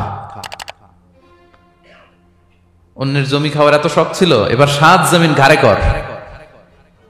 কিয়ামতের ময়দানে আপনার দেহটারে বিশাল আকৃতির করা হবে, এই 7 জমিনকে আপনার কাঁধে তুলে দেয়া হবে। এজন্য আমরা অন্যের রাইটস, অধিকার যেন নষ্ট না করি, কারো উপর যেন জুলুম না করি, কোনোভাবেই না। আমরা নানাভাবে এই জুলুমটা করি। আমরা প্রায় দাদার সম্পত্তি থেকে ফুফুদেরকে বঞ্চিত করি, বাবার সম্পদ থেকে বোনদেরকে বঞ্চিত করি। হ্যাঁ, নিজের ভাই আরেক ভাইকে, আপন ভাই ভাইকে বঞ্চিত করে, জুলুম করে। এরকম দৃশ্যপট আমাদের সমাজে আছে না নাই বলেন তো? কিয়ামতের দিন আল্লাহর সুপ্রিম কোর্টের কাঠগড়ায় হিসেব দিতে হবে। আর এই জালিমদেরকে আল্লাহ তাআলা পছন্দ করেন না। এবং সবচেয়ে ভয়ঙ্কর ব্যাপার হচ্ছে আপনি যখন কারোর উপর জুলুম করেন, ওই মাজলুম আর আল্লাহর মাঝখানে কোনো ফারাক থাকে না। আল্লাহ ওই ফারাকের পর্দা উঠায় নাই। বিষ্ণু বলেন, ইত্তাকি দাওয়াতাল মাজলুম, তোমরা মজলুমের বদদোয়াকে ভয় করো, খবরদার। কারণ ফাইন্না লাইসা বাইনাহু ওয়া বাইনাল্লাহি হিজাব, তার আর আল্লাহর মাঝে কোনো পর্দা থাকে না। দোয়া করলেই ওটা আরশে যেয়ে কবুল হয়ে যায়। আল্লাহ তাআলার চারিপাশে অনেক পর্দা আছে। কেউ কেউ বলে 70,000 নূরের পর্দা। 70,000টা সহিহ হাদিস দ্বারা সাব্যস্ত না, কিন্তু অসংখ্য অগণিত পর্দা, এবং পর্দাও এটা নূরের পর্দা। আচ্ছা বলেন তো, জানলা দিয়ে বাইরের আলো ঠেকাতে আমরা দেয়ালে জানালায় কি লাগাই? পর্দা লাগাই। পর্দাটা কিসের তৈরি? মোটা কাপড়ের, যাতে করে ওই আলো না আসে। কিন্তু আল্লাহর চারদিকে যে পর্দা, ওই পর্দাটা কিসের? নূরের, আলোর। ওনার পর্দায় আলো দিয়ে তৈরি। সুবহানাল্লাহ বললেন না? বিষ্ণু বলেন, ইত্তাকি দাওয়াতাল মাজলুম, মজলুমের বদদোয়াকে ভয় করো। ফাইন্না লাইসা বাইনাহা ওয়া বাইনাল্লাহি হিজাব, কেউ যখন মজলুম হয়ে কেঁদে বদদোয়া করে, তার আর আল্লাহর মাঝে ওই পর্দা থাকে না। বদদোয়া করছে, ডাইরেক্ট কবুল। খবরদার আমার পেনাঙ্গের ভাইয়েরা, আমরা যেন জালিম না হই। In it's any form, operation in it's any form, যেই কোনো ভাবে, যেই কোনো ক্ষেত্রে, যেই কোনো ধরনের হইতে পারে জুলুম। কাউকে আপনি ছোট্ট কোনো কাজে ঠকালেন, বন্টন নীতিতে ঠকালেন, হ্যাঁ, জমি মেরে দিয়ে ঠকালেন, আমানত মেরে দিয়ে ঠকালেন, ইন ইটস এনি ফর্ম যদি জুলুম করে থাকেন, খবরদার, মজলুমের কান্না কখনো বৃথা যায় না। মজলুমের কান্না কখনো বৃথা যায় না। জীবনের কোনো না কোনো সময়ে এর প্রায়শ্চিত্ত আপনাকে করতে হবে। জীবনের কোনো না কোনো সময়ে এর প্রায়শ্চিত্ত করে আপনাকে মরতে হবে। তাহলে কোন বিশ্বাসী কি জালিম হতে পারে? কারণ ইন্নাল্লাহা লা ইউহিব্বুল যালিমিন, আল্লাহ তাআলা জালিমদেরকে পছন্দ করেন না। আমরা প্রায় দেখি বাজারের মিষ্টির দোকানগুলো আমার হিন্দু ভাইদের। লালমনির হাটে মিষ্টির দোকান, দইয়ের দোকান কারা চালায়? হিন্দুরা চালায় না। তারপরে যে বারবার শপ, বারবার সব চুল কাটে যে নাপিত, অধিকাংশ নাপিতের দোকানে কারা? আমার হিন্দু ভাইরা। তা আপনি চুল কাটতে পারবেন কিনা? পারবেন কিনা বলেন? পারবেন। তার দোকান থেকে দই মিষ্টি কিনতে পারবেন কিনা? হ্যাঁ, আমার মুসলিম ভাইয়ের দোকান থাকলে ওইটারে আমি বেশি প্রায়োরিটি দিব, ঠিক কিনা? কিন্তু যদি তাদের সার্ভিস নিতে চান, প্রোডাক্ট নিতে চান, পারবেন। তার দলিল সহিহ বুখারী, আম্মা জান আয়েশা রাদিয়াল্লাহু তাআলা আনহা বলেন, ইশতারা রাসূলুল্লাহ সাল্লাল্লাহু আলাইহি ওয়াসাল্লাম মিন ইয়াহুদিন তুআমান ওয়া রাহানাহু দিরআহু মিন হাদিদ। রাসূল সাল্লাল্লাহু আলাইহি ওয়াসাল্লাম এক ইহুদির কাছ থেকে, কার কাছ থেকে? সবাই বলে নাই, কার কাছ থেকে? আমার নবী, পেয়ারা নবী এক ইহুদির কাছ থেকে জব কিনেছিল, জব, বার্লি, যেটা দিয়ে রুটি বানায়। ওই জবের দাম দেওয়ার টাকা পয়সা নবীর কাছে ছিল না, ফলে নবী ওনার একটা পোশাককে মর্গেজ রেখেছিলেন, মর্গেজ, বন্ধক, যে এখন এটার দাম দিতে পারবো না, কয়েক কেজি বার্লি নিয়ে যাই আর বন্ধক হিসেবে আমার জামাটা রেখে গেলাম, যেই দিন দাম দিব ওই দিন জামাটা ছুটায় নিয়ে যাও। সুবহানাল্লাহ পড়বেন না? বাকিতে নিছিলেন, বাকিতে। দিরআহু মিন হাদিদ, লোহার তৈরি বর্ম, মানে যুদ্ধের পোশাক, লোহা দিয়ে বানানো। বিশ্বনবী বললেন, কয়েক কেজি জব দাও, টাকাটা পরে দিব, এখন টাকা নাই, বন্ধক হিসেবে, মর্গেজ হিসেবে আমার জামা রেখে গেলাম, যখন টাকা দিব জামা ছুটায় নিব। আওয়াজ করে বলতে হবে সুবহানাল্লাহ। এ থেকে বোঝা গেল অমুসলিমদের সাথে ফিনান্সিয়াল ডিলিং করা যায়, অর্থনৈতিক লেনদেন করা যায়, কেনাবেচা করা যায়, প্রোডাক্ট কেনা যায়। এমনকি আমাদের মসজিদে নববীতে বারান্দায় আপনারা একটা অটোমেটিক ফ্লাইং আমব্রেলা দেখছেন? সূর্য যখন বাড়ে মসজিদে নববীর বারান্দায়, ইয়ার্ডের মধ্যে অটোমেটিক্যালি কিছু আমব্রেলা আছে, সাঁ করে খুলে যায়, আর সূর্যের তাপ লাগে না। আবার সন্ধ্যাবেলায় এই আমব্রেলাগুলো ওরা ক্লোজ করে ফেলে, দেখেন নাই না? দেখছেন? এই মসজিদে নববীকে সর্বোচ্চ উন্নত মানের কনস্ট্রাকশন ইনফ্রাস্ট্রাকচারে ডেভেলপ করার জন্য কর্তৃপক্ষ কিছু অমুসলিম ইঞ্জিনিয়ারের, ডিজাইনারের সহায়তা নিয়েছিল। সুবহানাল্লাহ বলেন। কোন দলিলের ভিত্তিতে? এই দলিলের ভিত্তিতে যে বিষ্ণু ঈসা ইসলাম অমুসলিমদের সাথেও লেনদেন করেছেন। আওয়াজ করে বলতে হবে আল্লাহু আকবার। শুধু তাই নয়, ইন কেস অফ ইমার্জেন্সি, প্রয়োজনে ইসলামের খাতিরে, ইসলামকে সামনের দিকে এগিয়ে নিয়ে যাওয়ার জন্য অমুসলিমদের সাপোর্ট নেওয়া জায়েজ আছে। সুবহানাল্লাহ বলেন। অমুসলিমদের সাপোর্ট নেয়া, তাদের থেকে অর্থ নেয়া, পলিটিক্যাল সাপোর্ট, পলিটিক্যাল অ্যাসাইলাম নেওয়া জায়েজ আছে। আমাদের অনেক বিশ্ববরেণ্য দায়ীরা আমেরিকায় অস্থায়ীভাবে অ্যাসাইলাম নিয়ে থাকে, নিজের দেশে গেলে ফাঁসিতে ঝুলাই দিবে। যুগ যুগ ধরে দায়ীদের উপর এরকম অত্যাচার আর নির্যাতন আছে না নাই? মিশরের অনেক দায়ীরা পাশ্চাত্যে যেয়ে থাকে, এই যে তারা পলিটিক্যাল অ্যাসাইলাম নিয়ে থাকে, রাজনৈতিক আশ্রয়, এটা জায়েজ আছে না? এটা যে জায়েজ আছে তার প্রমাণ স্বয়ং বিশ্বনবী সাল্লাল্লাহু আলাইহি ওয়াসাল্লাম পলিটিক্যাল সাপোর্ট নিয়েছিলেন অমুসলিমদের কাছ থেকে। সুবহানাল্লাহ বলেন। বলতে লজ্জা পাচ্ছি, কিন্তু আপনাদেরকে বলি, কারণ আপনারা এই শহরের বাসিন্দা। গতকালে নিজের চোখে দেখা কথা বলছি, গতকাল নিজের চোখে আমি দেখেছি, যা এক চোখের এক পলকে যা দেখেছি, এক পলকে, এই যে এবার তাকালাম এতটুকু। আমরা আসছিলাম ওই যে পূর্বাচল দিয়ে, মাহফিলে যাব আমরা, চাঁদপুর যাব, ওদিক দিয়ে বের হয়ে। গাড়িতে বসে আমরা সাধারণত কি করি? বই পড়ি বা ফোনে কথা বলি বা পরিবারের খোঁজ খবর নেই। গাড়িতে বই পড়তে পড়তে চোখ লেগে যায় না অনেক সময়? তো চোখটাকে রেস্ট দেওয়ার জন্য জাস্ট একবার গ্লাসটা খুলে বাইরে তাকিয়েছি। পাশ দিয়ে একটা গাড়ি চলে গেল, একটা উবার টাইপের একটা গাড়ি চলে গেল, ড্রাইভার গাড়ি চালাচ্ছে। পিছনের সিটে, আপনার শহরের অবস্থা বলছি, পিছনের সিটে আমি দেখলাম যে একটা ছেলে এভাবে বসে আছে, আমি যেভাবে বসে আছি, আর একটা মেয়ে তার উপরে উঠে বসে আছে, ওপেন রাস্তার মধ্যে। এটা আপনাদের শহর। আমি যে বলি যে কিয়ামতের যত সায়েন্সগুলো আছে, নিদর্শনগুলো, সেগুলো মোটামুটি প্রকাশ পেয়ে গেছে সব শহরগুলোতে, আপনারা তো বিশ্বাস করতে চান না। নবীজি এটার কথাই বলছিলেন হাদিসে, যে কিয়ামত ততদিন পর্যন্ত হবে না যতদিন পর্যন্ত মানুষ গরু গাধার মতো রাস্তাঘাটে জেনা করবে না। স্পষ্ট হাদিস আছে, কিয়ামত ততদিন পর্যন্ত হবে না যতদিন পর্যন্ত মানুষ গাধার মতো রাস্তাঘাটে জেনা করবে না। এগুলো জেনা না? জেনা মানে কি শুধু ওই সেক্সুয়াল শারীরিক সম্পর্কই জেনা? দেখেন, ফ্ল্যাটে ফ্ল্যাটে জেনা হচ্ছে, ফ্ল্যাটে ফ্ল্যাটে জেনা, মাদকদ্রব্য সেবন করছে, ধনীর দুলাল, কোনো খবর নাই। একটা অসুস্থ প্রজন্ম তৈরি করছে আমরা, জানেন? এই প্রজন্মের ছেলেরা আপনার নাস্তা করে 12টা-1টার দিকে দুপুরে, ঠিক আছে?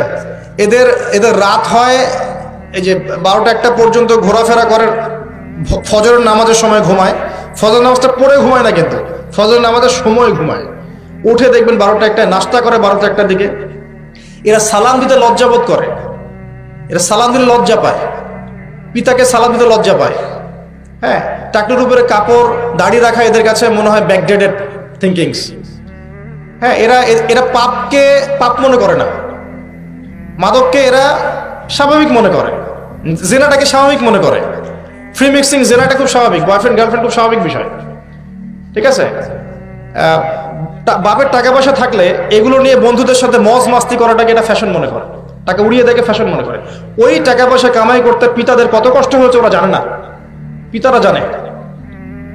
এই প্রজন্মের মেয়েরা দেখবেন পর্দাটাকে ব্যাকডেটেড থিঙ্কিংস মনে করে, চুল খোলা রেখে গেঞ্জি টি শার্ট পরে বাইরে ঘুরতে যারা পরিমাণ লজ্জাবোধ কাজ করে না, যারা পরিমাণ না। বিভিন্ন অকেশন আসলে দেখবেন মোমবাতি জ্বালিয়ে অগ্নি পূজা শুরু করে দেয়। হ্যাঁ, এবং কোনো কোনো ক্ষেত্রে সংস্কৃতির নামে এমন কিছু শিরকি কাজ করে যেগুলোর সাথে ইসলামের কোনো সম্পর্ক নেই। এরা জীবনে প্রতিষ্ঠিত হওয়াকে, বাইরে একটা ডিগ্রি সার্টিফিকেটকে নাজাতের ওসিলা মনে করে ফেলে। নামাজ, রোজা, হজ, জাকাত, ইসলামিক কালচারগুলা তাদের কাছে মনে হয় এগুলো শেষ বয়সের কাজ, এই বয়সে কোনো দরকার নেই। আমরা একটা অসুস্থ প্রজন্ম তৈরি করে যাচ্ছি। আপনি সালাম দিয়ে দেখেন উত্তর দেয় না, সালাম দিলে সাই বোধ করে, সালাম দিতে মনে হেড হয়ে যাচ্ছে মাথাটা। কি লজ্জা, সালাম দিতে কি লজ্জা। দেখবেন হ্যালো হাউ আর ইউ, পশ্চিমারা যা যা করে হুবাহু ওদের কাটপেস্টে লাইফ লিড করে। জুমার নামাজও ঠিক মতো পড়তে যায় না। আমরা কি প্রজন্ম তৈরি করছি চিন্তা করে দেখবেন। মাদক, এই যে একটু আগে স্যার বলে গেলেন না, ম্যাক্সিমামই, অল্প কিছু মানুষ বাদ দিয়ে যারা একটু ধর্মকর্ম চর্চা করে, এইসব মানুষ বাদ দিয়ে ম্যাক্সিমামই মাদকের সাথে সম্পৃক্ত।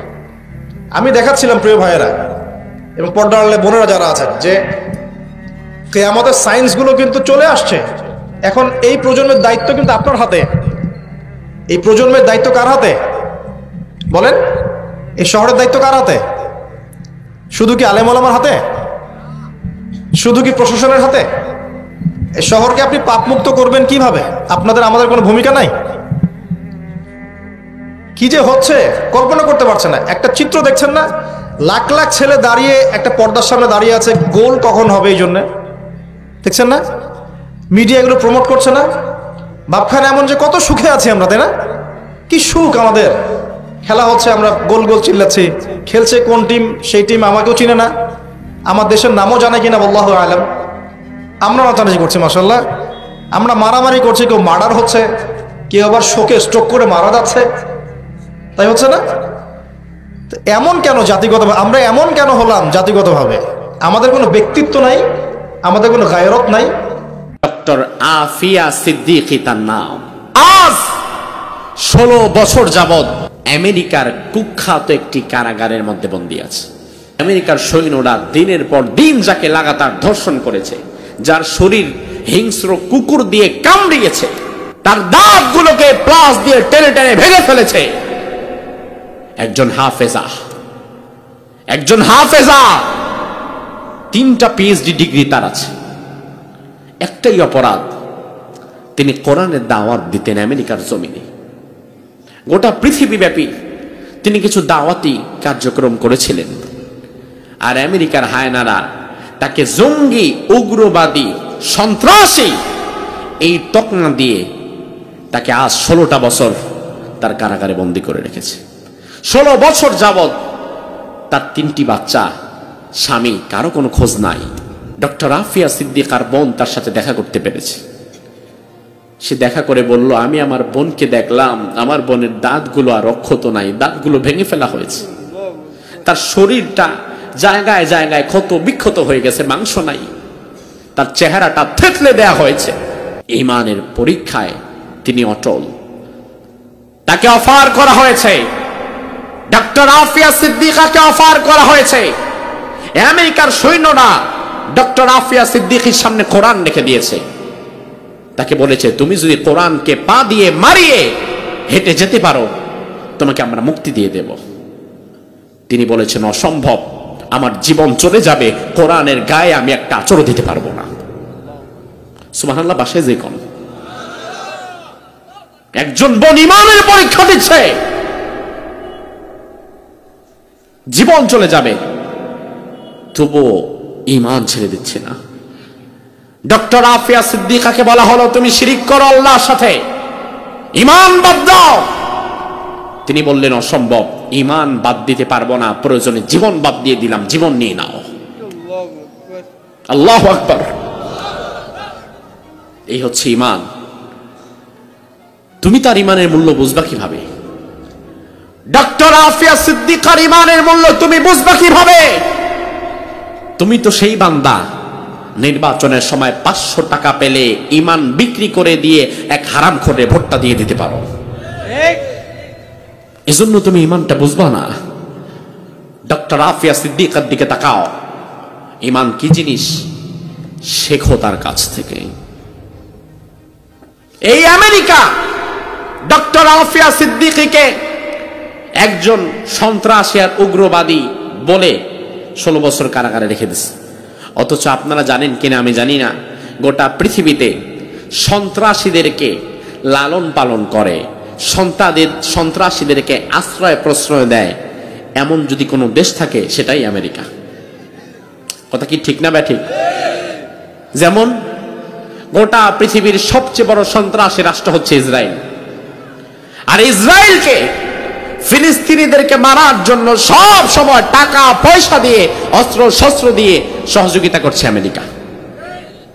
তাইলে দুনিয়ার সন্ত্রাসীদেরকে তো টিকিয়ে রাখছেই ওরা, আর ওরা আবার আমারে বলে সন্ত্রাসী, ওরা আবার আমারে বলে উগ্রবাদী, ওরা আবার আমারে বলে জঙ্গিবাদী। অথচ দুনিয়াতে আমেরিকার চাইতে বড় সন্ত্রাসী রাষ্ট্র আর কি কেউ আছে? কারণ যে সন্ত্রাস করে আর যে সন্ত্রাসকে পালে উভয়ই সন্ত্রাসী, উভয়ই গুনাহগার। গোটা দুনিয়াতে আমেরিকার বিরুদ্ধে কথা বলার মতো কেউ নাই, আমেরিকার বিরুদ্ধে ব্যবস্থা নেওয়ার মতো কেউ নাই। তবে আমার আল্লাহ আছে না নাই? আমেরিকার এত ক্ষতি কেউ করতে পারত না যেটা করে দিয়েছে আল্লাহ তাআলা লস অ্যাঞ্জেলস আর ক্যালিফোর্নিয়ায় দাবানল দিয়ে। এক দাবানল দিয়ে শেষ। আমেরিকার 2টি শহর শেষ, 2টি শহর। ওই শহর আবার আপনাদের চন্দ্রগঞ্জের মতো না, লক্ষ্মীপুর কিংবা নোয়াখালী ঢাকার মতো না। লস অ্যাঞ্জেলস ক্যালিফোর্নিয়া পৃথিবীর ঐতিহাসিক বড় বড় 2টি শহর, যে শহরের আভিজাত্য আছে, যে শহরের নাম আছে, যে শহরে অনেক বড় বড় সায়েন্টিস্ট আছে, যে শহরে অনেক উন্নত মানের প্রযুক্তি আছে, যেই প্রযুক্তি আপনার মাথায়ও আসে না এমন প্রযুক্তি তারা আবিষ্কার করে বসে আছে। যেই প্রযুক্তি আপনি আরো 50 বছর পরে পাবেন, ওই প্রযুক্তি এখন ওই শহরে আছে। সব আছে, নাই শুধু আল্লাহর রহমত। ঠিক কিনা? সব আছে, আল্লাহর রহমত নাই। এজন্য জঙ্গলের দাবানল, বনাঞ্চলের দাবানল সৃষ্টি হয়ে গিয়েছে লস অ্যাঞ্জেলস আর ক্যালিফোর্নিয়াতে। এটা হবার কথাই না। তার কারণ বিজ্ঞান বলে যে আসলে শহরে কোনোদিন দাবানল হয় না, দাবানল হওয়ার মতো উপকরণ শহরে নাই। দাবানল যদি হয় তাহলে সেটা বনাঞ্চলে হয়, অনেক গাছপালা, ওই জায়গায় দাবানল হতে পারে। তো ক্যালিফোর্নিয়ার লস অ্যাঞ্জেলসে দাবানল হলো কেন? কোনো কারণ বিজ্ঞান খুঁজে পায় না। আমেরিকার বিদায়ী প্রেসিডেন্ট যিনি জো বাইডেন, এ বেচারা বলল গত কয়েকদিন আগে, সে বলল আসলে প্রকৃতি আমাদেরকে অভিশাপ দিয়েছে, এজন্য দাবানল হয়েছে। আসলে প্রকৃতি অভিশাপ দিতে পারে? কথা কয় না। প্রকৃতির কি অভিশাপ দেওয়ার ক্ষমতা আছে? প্রকৃতি মানে কি? গাছপালা, তরু লতা, অক্সিজেন, বাতাস, এগুলো তো প্রকৃতি। এগুলোর দোষ দেন কিভাবে? তাদের তো নিজস্ব ভাবে কাউকে অভিশাপ দেওয়ার, কারো ক্ষতি করার, কারো উপকার করার কোনো পাওয়ার নাই, কোনো এখতিয়ার নাই। আমি বলেছি প্রকৃতি তোমাদেরকে অভিশাপ দেয় নাই, তোমরা বিষয়টা বুঝতে পারো নাই। তোমাদেরকে অভিশাপ দিয়েছে ফিলিস্তিনের লক্ষ লক্ষ নির্যাতিতা মায়েরা। তোমাদেরকে অভিশাপ দিয়েছে ফিলিস্তিনের লক্ষ লক্ষ মাহারা, বাবাহারা শিশুরা। ওই মায়েদের কান্নার আওয়াজ আর শিশুদের চোখের পানি অভিশাপ হয়ে আমেরিকার লস অ্যাঞ্জেলস আর ক্যালিফোর্নিয়াকে জ্বালিয়ে পুড়িয়ে শেষ করে দিয়েছে।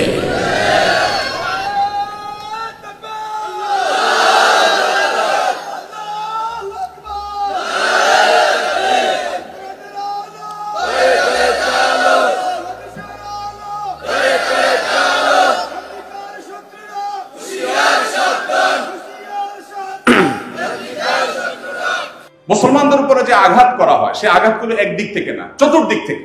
আপনারা জানেন আমাদের দেশেও একটা বিশেষ শ্রেণী মানুষ আছে, আর দেশের বাইরে তো আছেই।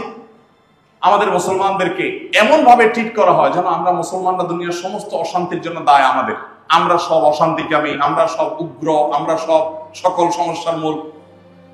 অথচ আপনি পৃথিবীর যেদিকে চোখ মেলবেন, পৃথিবীর পূর্ব থেকে পশ্চিম, উত্তর থেকে দক্ষিণ, যেদিকে তাকাবেন দেখবেন অস্ত্রের নিচে, বোমের নিচে শুধু মুসলমানের চেহারাই আছে। আফ্রিকায় সে গরিব দেশগুলোর সম্পদ লুণ্ঠন করছে পৃথিবীর মোড়ল রাষ্ট্রগুলো, যারা আমাদেরকে সারাদিন মানবতার সবক শোনায়, যারা সকাল বিকাল আমাদেরকে অধিকারের জিগির শোনায়।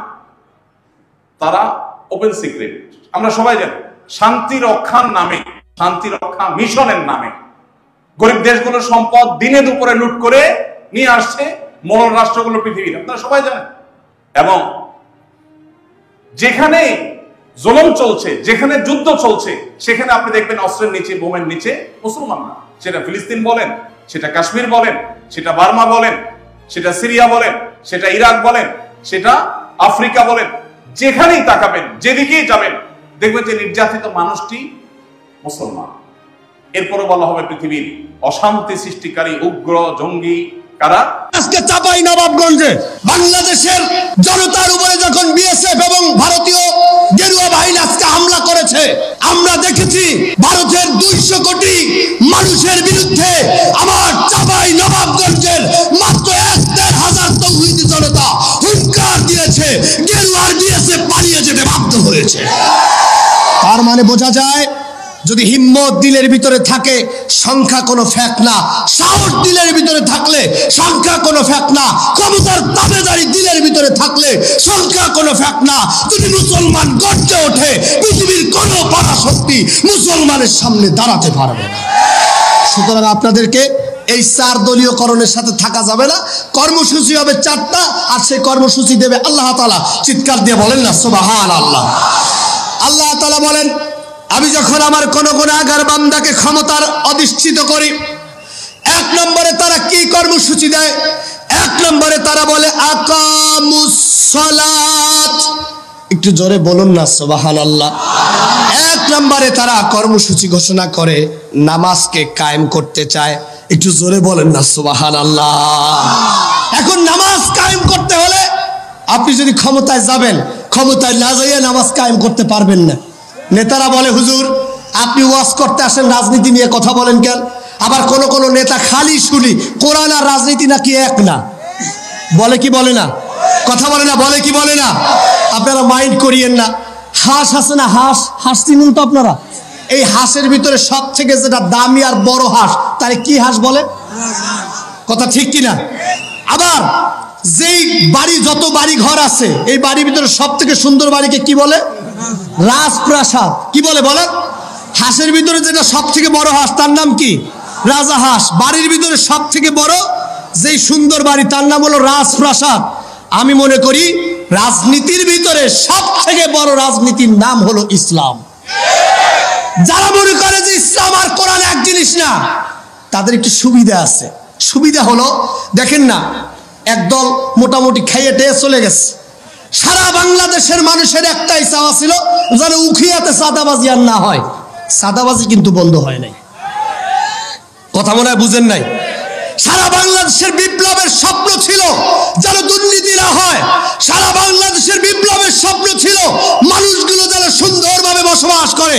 কিন্তু আমরা দেখতে পেলাম দুর্নীতি আছে, চাঁদাবাজি আছে, ঘুষ আছে, অন্যায় আছে, জুলুম আছে। তার মানে বোঝা যায় এখন পর্যন্ত আমাদের স্বাধীনতার মর্ম কথা তৈরি হয় নাই।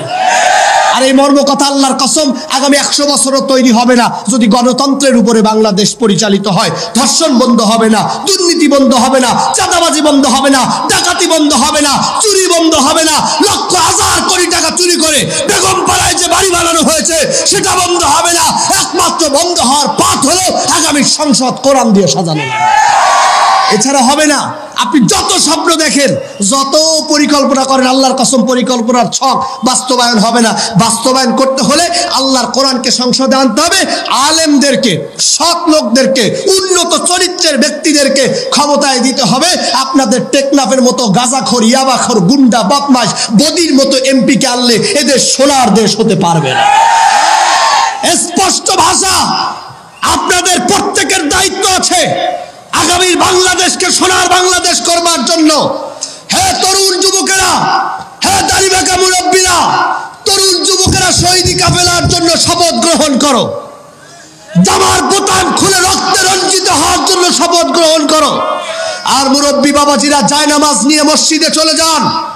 আগামীর বাংলাদেশকে পরিকল্পিত সোনার বাংলাদেশ করতে হলে যদি এক সাগর তাজা রক্ত বাংলার জমিনে ঢেলে দিতে হয়, তারপরেও দুর্নীতিমুক্ত একটি সোনার কোরআনের বাংলাদেশ আমরা গঠন করবই করবই করব।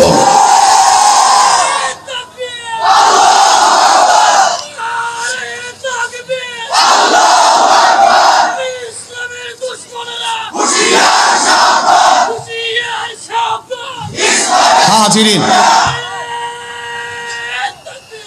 হাজিরিন, স্পষ্ট ভাষায় খেয়াল করে বোঝার চেষ্টা করবেন।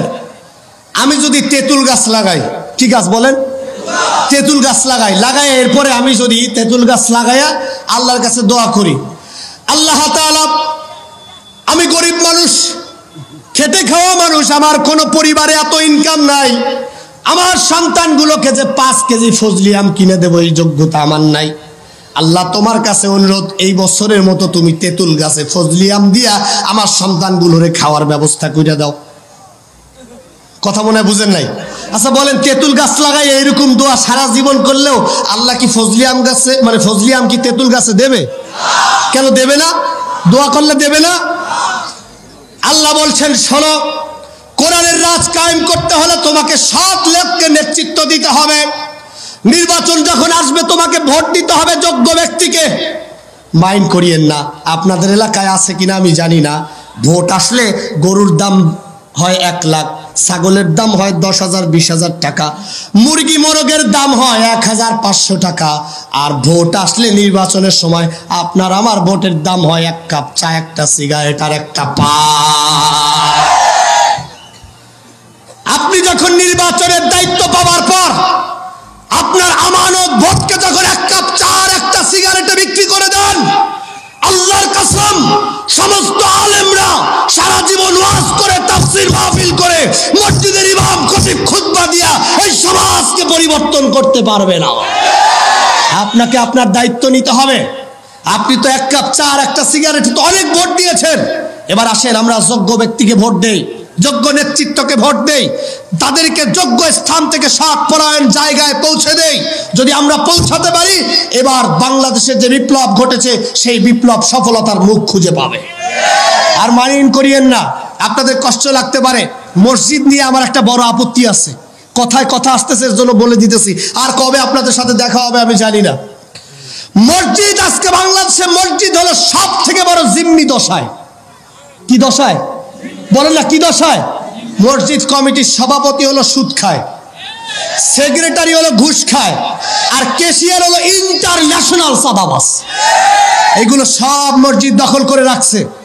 ইমাম সাহেবকে কথা বলতে দেয় না, খতিব সাহেবকে সীমানা নির্ধারণ করে দেয়, হুদুদ নির্ধারণ করে দেয়, সুদের ওয়াজ করতে দেয় না, ঘুষের ওয়াজ করতে দেয় না, ভোটের ওয়াজ করতে দেয় না, নেতৃত্বের ওয়াজ করতে দেয় না, চুরির ওয়াজ করতে দেয় না।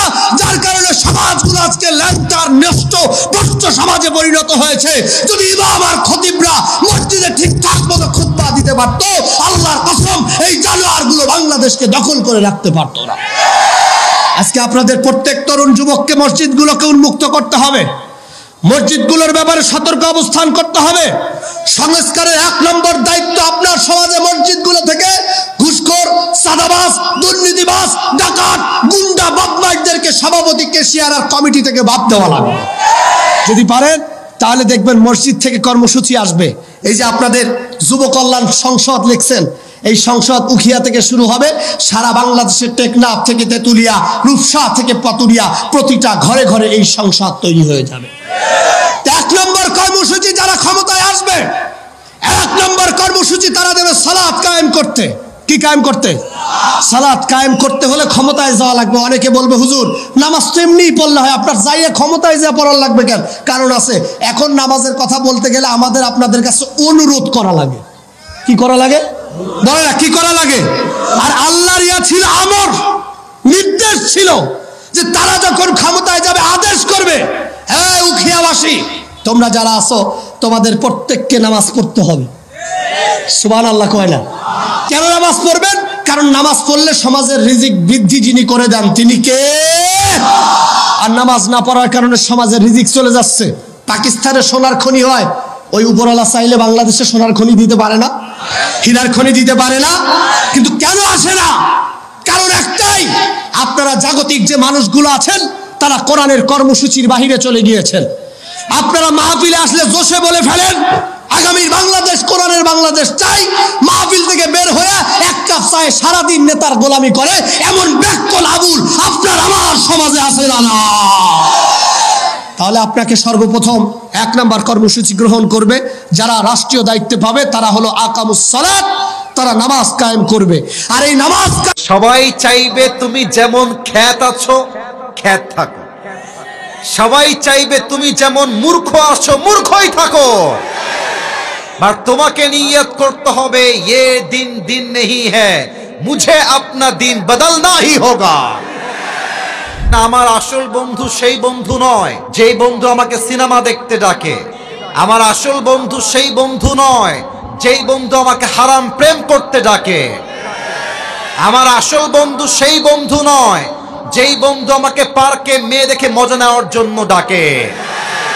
আমার আসল বন্ধু হচ্ছে সেই বন্ধু যেই বন্ধু আমাকে নামাজের দিকে ডাকে। যুবক ভাইরা, তোমার বাপ মা ছাড়া আশেপাশে যত মানুষ দেখতে পাও সব স্বার্থপর,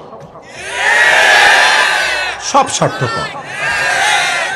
অতীতের জীবনকে ভুলে নতুন একটা দিনদার জীবন, আল্লাহর রাস্তার জীবন, একটা সুন্দর জীবন শুরু করতে আমরা সবাই চাই কি চাই না? যারা অতীতের খাতাকে মুছে ফেলে নতুন জীবন শুরু করতে চান তাদের জন্য আজকে আমি অধমের ছোট্ট কয়েকটা কথা।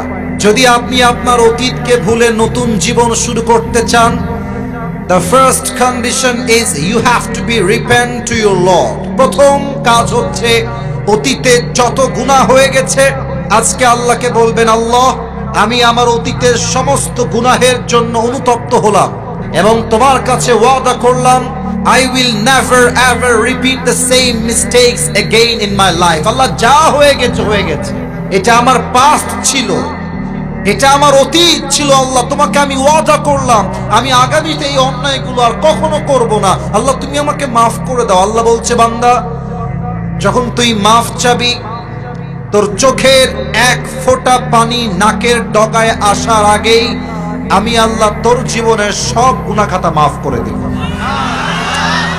লা তাকনাতু Mir রাহমাতিল্লাহ, never lose hope from the mercy of your Lord. যত গুনাহ হয়ে যাক রবের রহমত থেকে নিরাশ হয়ে যেও না।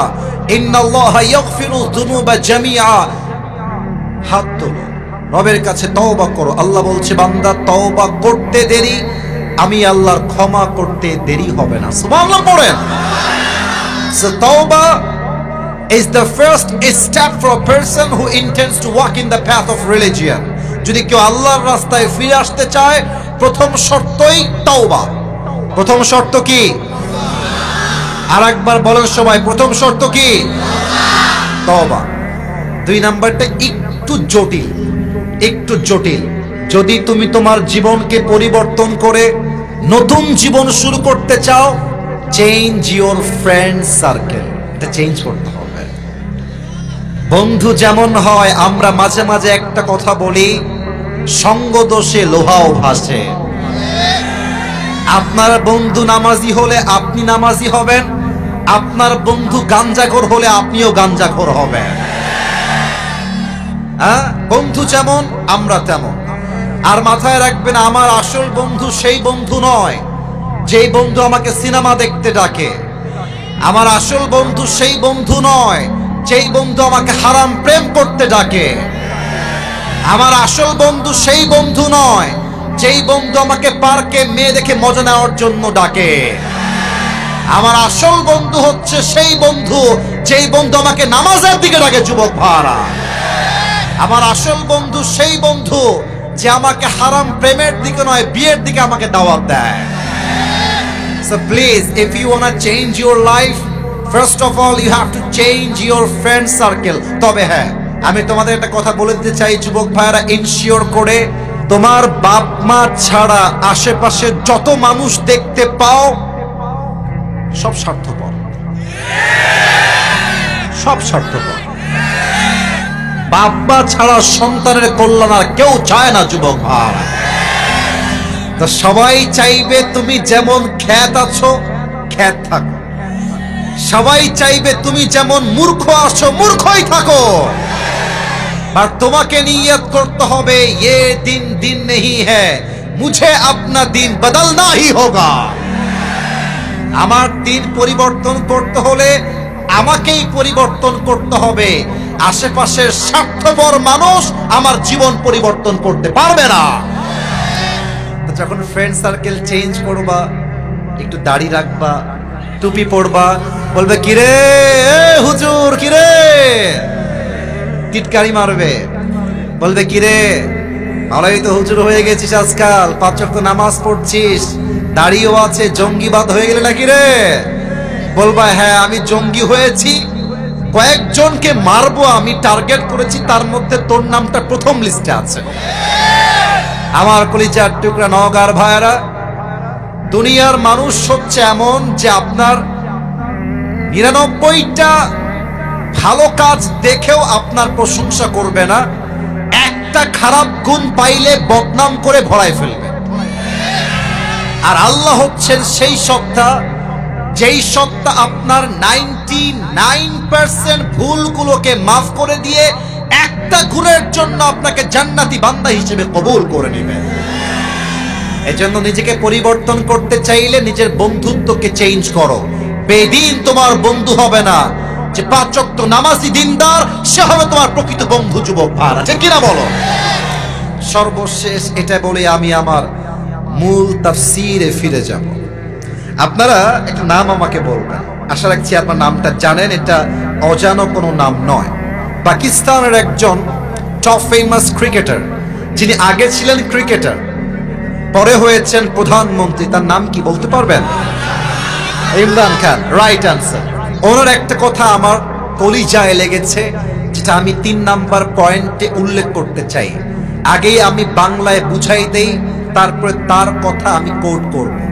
প্রিয় ভাইরা, অতীত শুধুমাত্র শিক্ষার জন্য, বসবাসের জন্য না।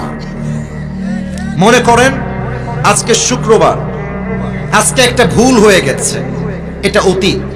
কালকে শনিবার শুরু হবে, আজকের শুক্রবার বসবাসের জন্য নয়, শনিবারে আমার শিক্ষা এইটা, শুক্রবারে যে ভুল আমি করেছি এটা আমি শনিবারে আর করব না।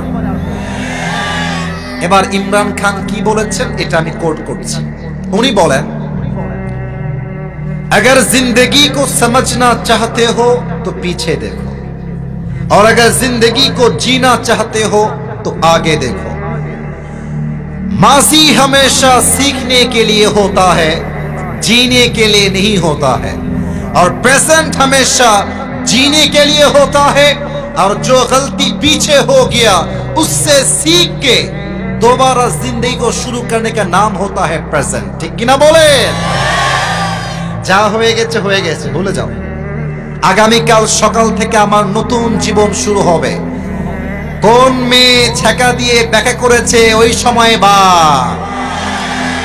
এখন শিক্ষা হবে, আগামীতে আমি আমার ক্যারিয়ারে এমন সফল হব, যেই মেয়ে আজকে আমাকে বিয়ের নামে ধোকা দিয়ে ছেড়ে চলে গেছে, ওর মতো কয়েক লাখ মেয়ে আমার পেছনে বিয়ের জন্য লাইন ধরে দাঁড়িয়ে যাবে।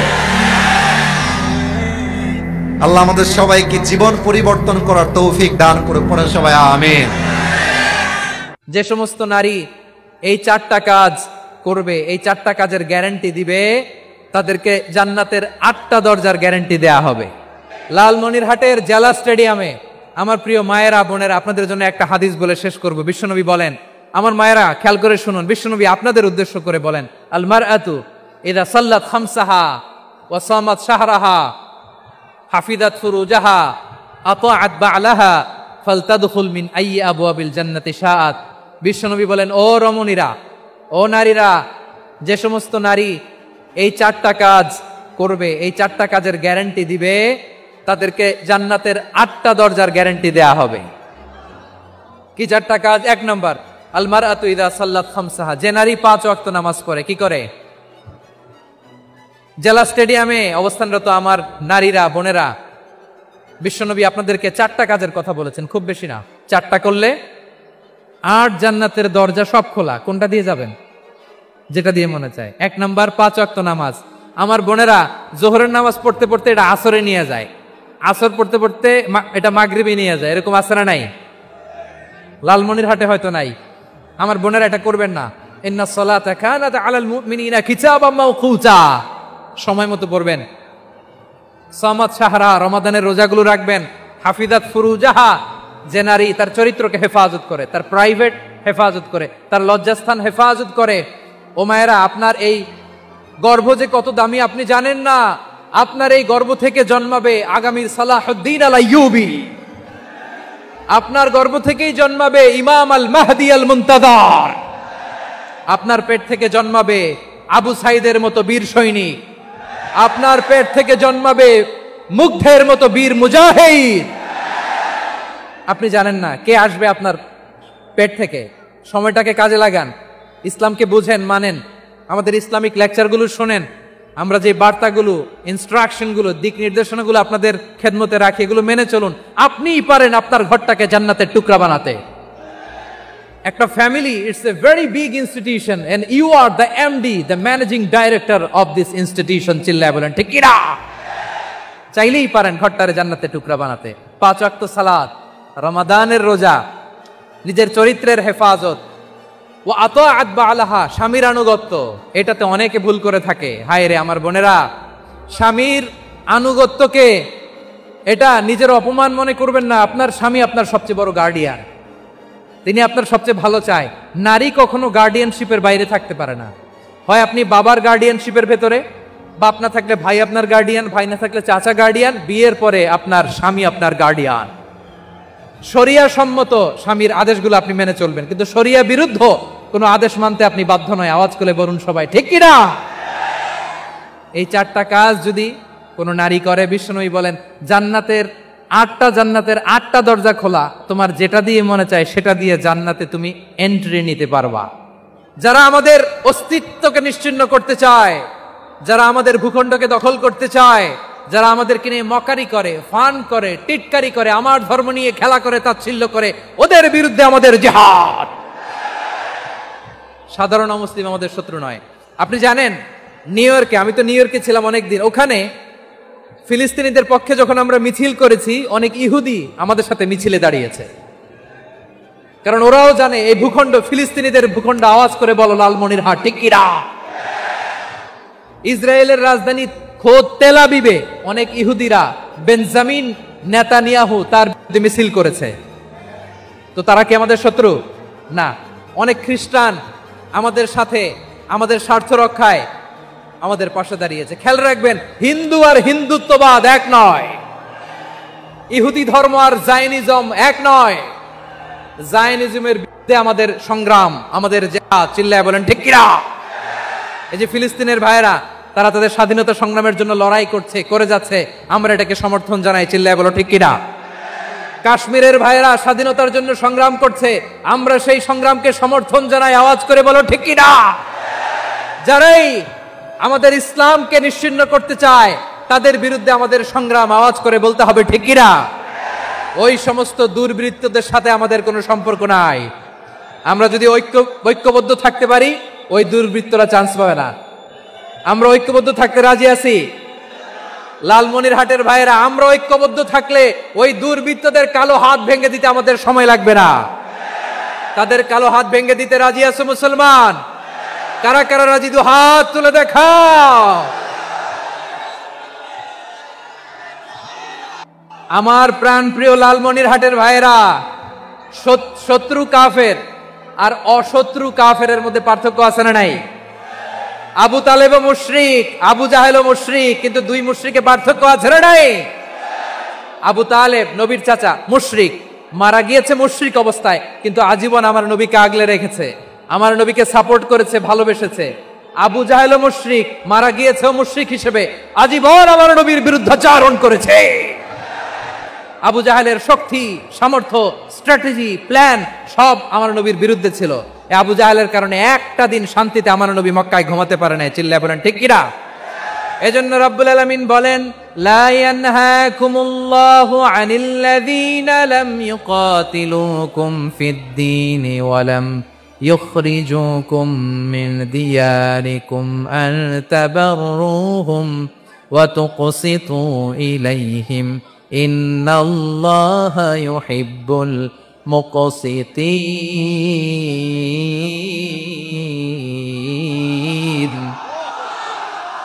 আল্লাহ বলে, গোলামেরা শোনো শোনো, যে সমস্ত অমুসলিম তোমাদের সাথে ধর্মযুদ্ধে লিপ্ত হয় না, তোমাদের বিরুদ্ধে যে সমস্ত অমুসলিম অস্ত্র ধরে না, যে সমস্ত অমুসলিম তোমাদেরকে তোমাদের জন্মস্থান থেকে, ভূখণ্ড থেকে তাড়িয়ে দেয় না, তাদের সাথে ভালো আচরণ করতে আমি আল্লাহ নিষেধ করি নাই।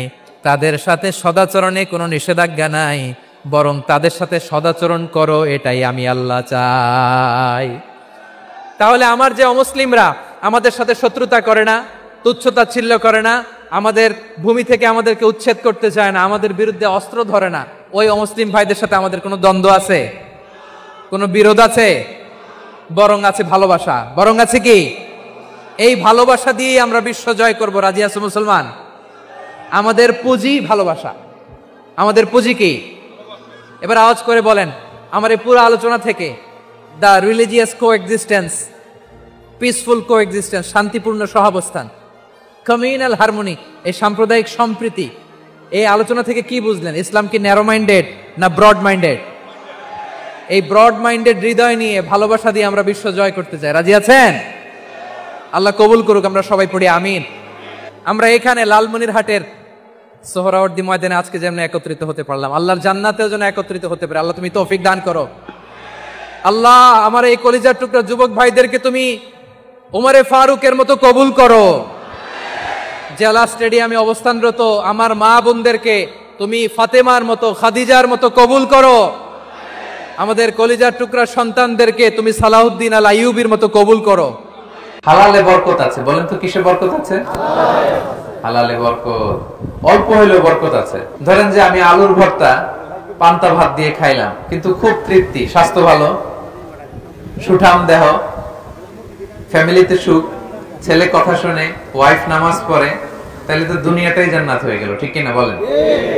আর ধরেন আপনি পোলাও, কুরমা, বিরিয়ানি এগুলো খাইলেন, ডানে বায়ে ইচ্ছা মতো কামাই করলেন, কিন্তু এমন রোগ আল্লাহ দিছে একটা হসপিটালের বিল পরিশোধ করতে 10 লাখ নাই। এরকম আছে না নেই?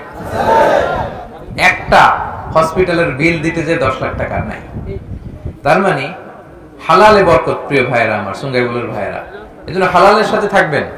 সাময়িক ওই লটারি পেয়ে আমি অনেক টাকা পেলাম, ওই জুয়া খেলে আমি অনেক টাকা পেলাম, জুয়া খেলে তো মানুষ আসলে নিঃস্ব হয়, কিন্তু সাময়িক কিছু টাকা পয়সা পেয়ে আপনি এটার সাথে জড়াবেন না।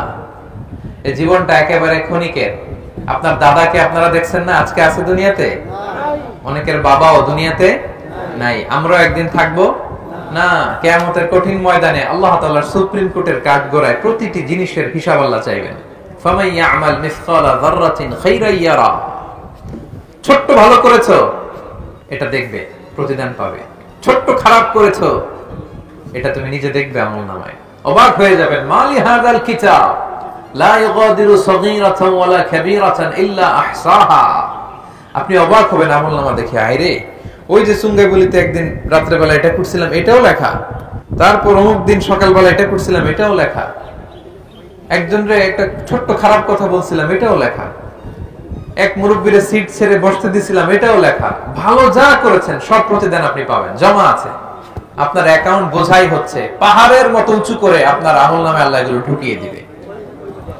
এজন্য আমাদের হতাশ হওয়ার, নিরাশ হওয়ার কোনো কারণ নাই। ছোট্ট ভালো করলেও সেটার প্রতিদান আমাদেরকে দিবেন কে? ছোট্ট খারাপ করলেও প্রতিদান দিবেন কে? আল্লাহ তাআলা বরকত দেয়ার মালিক। বরকত আপনি চোখে দেখবেন না, আপনি ফিল করবেন। আপনি সুস্থ থাকবেন, আপনার জীবনে, আপনার পরিবারে, আপনার লাইফে বারাকা হবে। বারাকা দেওয়ার মালিক একজন, তিনি কে? আমি যখন মিশরে পড়াশোনা করতাম, বাংলাদেশে আসতেছিলাম, দুবাই এয়ারপোর্টে দেখি দুইজন যুবক একটা লাশ সামনে নিয়ে কান্না করতেছে। আমিও আর কান্না ধরে রাখতে পারলাম না। দুইজন যুবক বাংলাদেশি ইমিগ্রেশনের সামনে কান্না করতেছে। আমি দৌড়ায় গেলাম, ভাই কান্না করেন কেন? বলে হুজুর আমাদের কপাল তো পড়ে গেছে। কি হয়েছে ভাই? হুজুর এই যে সামনে যে লাশটা দেখতেছেন, এই লাশটা হলো আমার বাবার লাশ।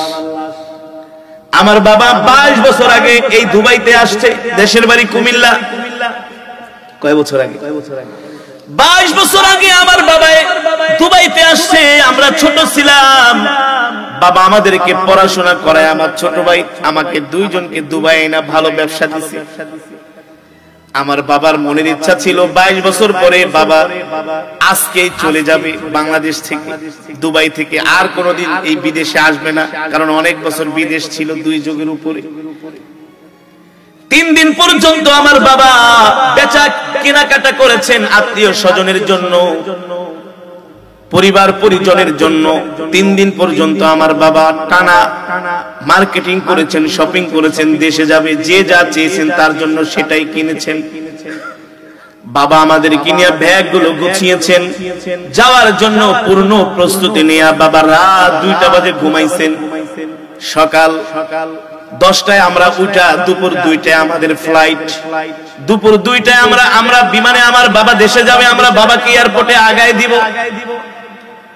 কিন্তু সকাল ফজরের পরে আমরা বাবাকে ডাক দিতে গিয়েছি, বাবা ওঠেন ওঠেন, আপনি তো দেশে যাবেন, সবকিছু প্রস্তুত। বাবাকে এত ডাকি বাবা ওঠে না। এক পর্যায়ে ডাকতে ডাকতে যখন দেখলাম বাবা আর ওঠে না, পাশের ঘরের বাঙালি লোকদেরকে ডাক দিয়া বললাম, দেখেন তো ভাই আমার বাবা কেন ঘুম থেকে ওঠে না। ডাক্তার এনে চেক আপ করে দেখানো হলো তার বাবা রাত ভোর 4:30 বাজে ঘুমের মধ্যে ইন্তেকাল করেছে। আমার রব তো সেটাই বলে, ওমা তাদরি নাফসুম বিআই আরদিন তামুত। তোমার স্বপ্ন ছিল বাংলাদেশে আসবা, ঠিক না?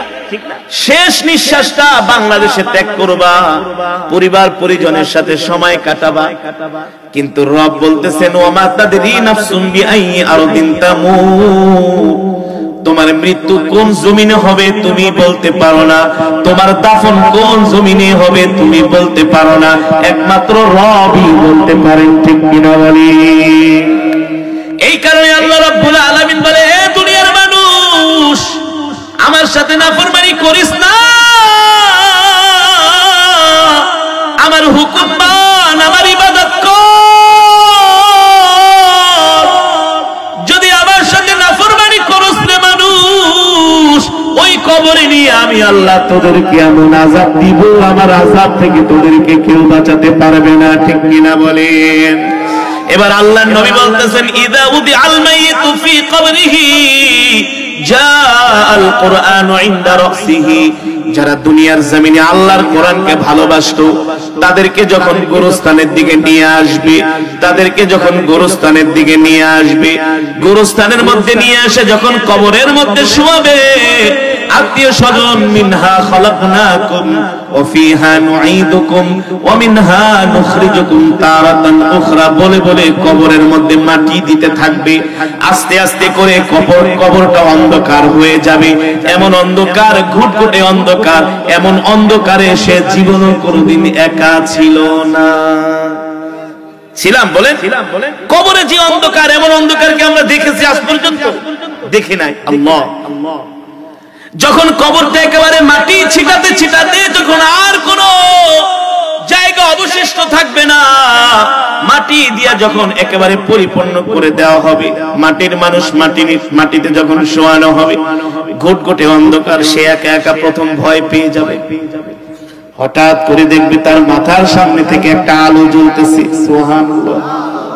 হঠাৎ করে দেখবে তার মাথার সামনে থেকে একটা আলো জ্বলতেছে। ওই হামিলে কোরআন আশিকে কোরআন ডাক দিয়ে বলবে, তুমি কে? বলবে, তুমি কি আমাকে চিনো নাই?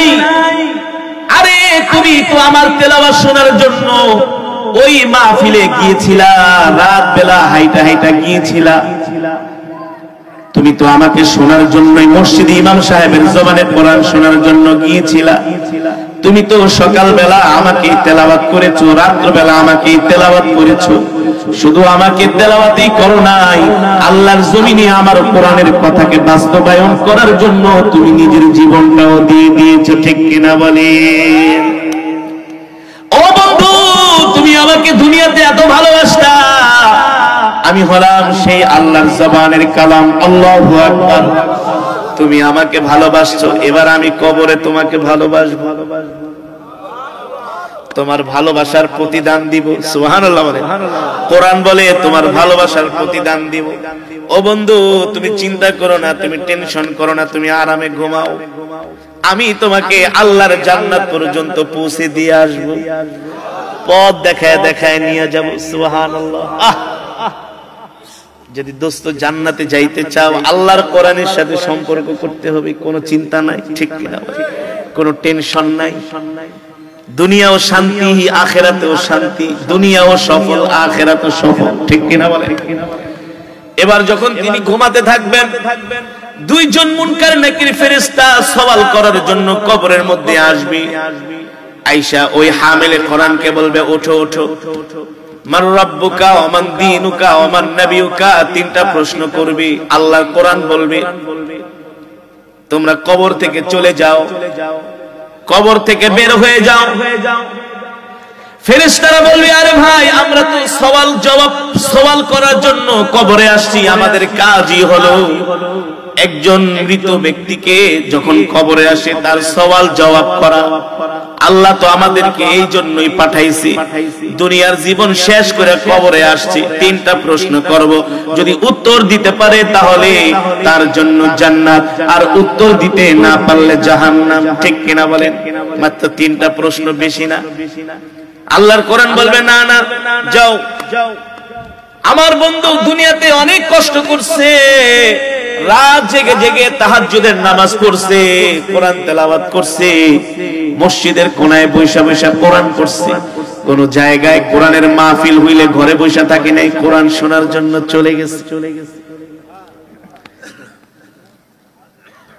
ফেরেশতারা বলবে, আমাদেরকে আমাদের কাজ করতে দাও। এক পর্যায়ে ফেরেশতাদের সাথে আল্লাহর কোরআনের সাথে ঝগড়া লেগে যাবে। আল্লাহু আকবার। যে যার ক্ষমতা প্রদর্শন করবে। ফেরেশতারা বলবে, আমরা আল্লাহর ফেরেশতা। কোরআন বলবে, ঠিক আছে, বুঝি তোমরা আল্লাহর ফেরেশতা, যাও। এক পর্যায়ে যখন প্রশ্ন করার জন্য আর চান্স দিবে না, কাছেই যেতে পারবে না, তখন ফেরেশতারা বলবে, ঠিক আছে, আমরা চলে যাই, প্রশ্ন করব না, তবে তোমার পরিচয়টা দাও। আল্লাহু আকবার। আল্লাহর কোরআন বলবে, তুমি আমার পরিচয় জানতে চাও? আমি হলাম আল্লাহর জবানের কালাম। আল্লাহু আকবার। আমি হলাম আল্লাহর জবানের কালাম, তোমরা হলো আল্লাহর ফেরেশতা, আর আমি হলাম আল্লাহর জবানের কালাম। যালিকাল কিতাবু লা রাইবা ফি, আল্লাহর জবানের কালামের মধ্যে কোনো সন্দেহ নাই, সন্দেহের অবকাশ নাই, ঠিক কিনা বলি? আল্লাহর কোরআন বলবে, আমি হলাম আল্লাহর জবানের কালাম, তোমরা হলো আল্লাহর ফেরেশতা, আমার চাইতে তোমাদের ক্ষমতা বেশি। তখন ফেরেশতারা আর প্রশ্ন করতে পারবে না, কবর থেকে চলে আসবে। আল্লাহ তাআলা হাসরের মাঠ কায়েম করবে। কবর বলবে, দোস্ত ওঠো ওঠো, চলো চলো, তোমাকে আমি জান্নাত পর্যন্ত পৌঁছে দিয়ে আসি। বাংলাদেশের কিছু মাওলানা নামদারিরা ইসলামকে ধ্বংসের মুখোমুখি দাঁড় করানোর অপচেষ্টা করেছিল, সেটা কিন্তু হেফাজত নামদারি মাওলানাদের শিক্ষার মধ্য দিয়ে প্রমাণিত হয়ে গিয়েছে।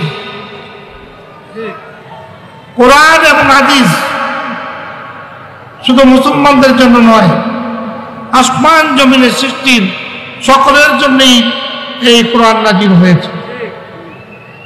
সুতরাং কোরআনের শিক্ষা, নবী করিম সাল্লাল্লাহু আলাইহি ওয়াসাল্লামের নির্দেশনা মেনে চলা এই প্রতিটা মুসলমানের নৈতিক দায়িত্ব। কোরআন এবং হাদিসকে অপব্যাখ্যা দিয়ে একজন আরেকজনের বউ নিয়ে বেড়ানোর কোনো সুযোগ নাই। সেই রাজনীতি, সেই ওয়াজ বাংলাদেশে বন্ধ হয়ে গিয়েছে। এখন কোরআন এবং হাদিসের আলোকে এই বাংলাদেশের মানুষকে সঠিক পথে নেওয়ার সুযোগ এসেছে। আমরা বিভিন্ন সময় লক্ষ্য করেছি কিছু আলেম নামদারি, মাওলানা নামদারি, অর্থাৎ সঠিকভাবে যারা কোরআনের ব্যাখ্যা দেন না, নাম বিক্রি করে চলেন, এরা কিন্তু সমাজে বিভিন্ন সময় অপব্যাখ্যা দিয়ে এই ওয়াজের নাম বলে এই ইউটিউব ব্যবসায়ীদেরকে বিভিন্ন সময় বিভিন্ন কোরআন দিয়ে দিয়ে ইসলামকে হালকা। লালমনিরহাটে অনাগত যদি কন্যা সন্তান হয়, যদি মনে চায় আসমা রেখে দিতে পারবেন, যদি মনে চায় আয়েশা রেখে দিয়েন। দেশে বিদেশে এয়ারপোর্টে রাস্তাঘাটে শুধু বলে হুজুর একটা নাম দেন, আমার ছেলের একটা নাম দেন, মেয়ের একটা নাম দেন। তো আমার মনে আছে যশোরের আবদিনের মাহফিলে আমি একটা দুইটা নাম দিয়েছিলাম। আজকে লালমনিরহাটের এই প্রোগ্রামে কন্যা সন্তান যদি হয় দুটা নাম দিলাম, আসমা কিংবা আয়েশা।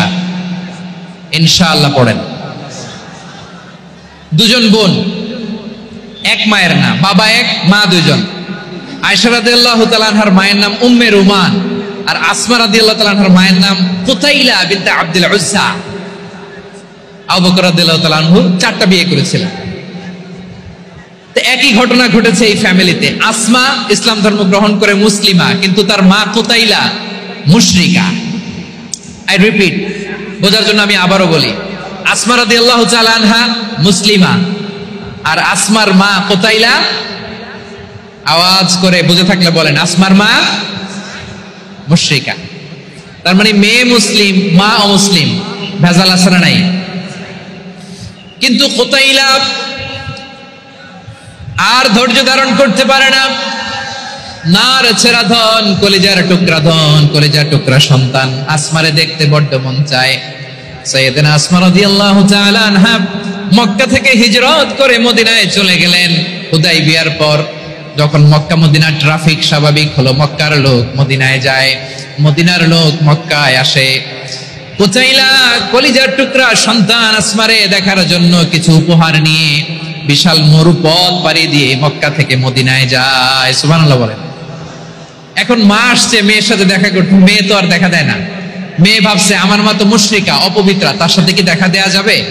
বিশ্বনবীর দরবারে চলে গেলেন। সুবহানাল্লাহ বলেন। কি সৌভাগ্যবান ছিল তারা, মাসলা জানার দরকার হলেই নবীর দরবারে চলে যেত।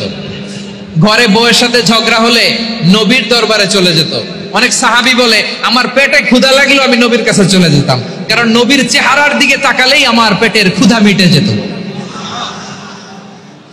সাইয়েদনা আসমা রাদিয়াল্লাহু তাআলা আনহা বিশ্বনবীর কাছে চলে গেলেন, যে বললেন ইয়া রাসূলুল্লাহ ইয়া হাবিবাল্লাহ ইন্না উম্মি কাদিমাতুন ইলাইয়া ওয়া হিয়া রাগিবা। বিশ্বনবীর মতো এত সুশ্রী মানব, বিশ্বনবীর মতো এত শুভ্র মানব, বিশ্বনবীর মতো এমন চমৎকার দেহাবয়ব দিয়ে রব্বুল আলামিন কাউকে বানান নাই। এরকম চমৎকার মানুষটাকে তারা তায়েফের ওই জমিনে রক্তাক্ত করেছে। বিশ্বনবী দুনিয়ার কোনো স্বার্থের জন্য সেখানে যান নাই, নিজের কোনো লাভের জন্য, প্রাপ্তির জন্য যান নাই, তায়েফবাসীদের জাহান্নামের আগুন থেকে বাঁচাতে গিয়েছেন। ঠিক কিনা বলেন? এই কান্নার উসলে মাওলা আমাকে মাফ করিয়া দিয়েছেন, যেই কান্নার উসলে মাওলা আমাকে ক্ষমা করিয়া দিয়েছেন, ওই কান্না আমি আর কোনোদিনও ছাড়ব না। বাবাকে আমি চোখে পারি না, কিয়ামতের মাঝে নাফরমান কাঁদতে কাঁদতে চোখের পানি শেষ হয়ে যাবে। এরপর রক্ত বাইর হওয়া শুরু হবে, চোখের পানি রক্ত পড়তে পড়তে গালের চামড়া গোস্ত পচিয়া পচিয়া পড়িয়া যাবে, কিন্তু কোনো লাভ নাই, কোনো উপকার নাই।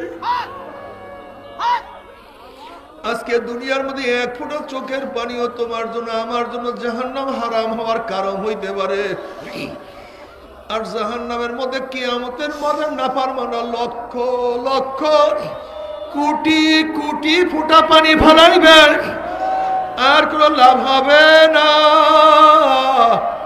উপকার হবে না। এই জন্য বাবা নামাজে দাঁড়াইয়া কান্দিও, রুকু দিয়া পানি ঝরাইও, সেজদায় পড়িয়া মাটি ভিজাইও, মুনাজাত করিয়া কান্দর বলে মাওলা রে মাফ না করলে উপায় না।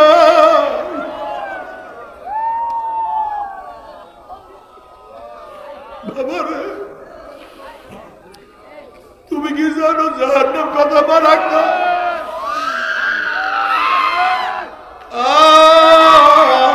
আল্লাহ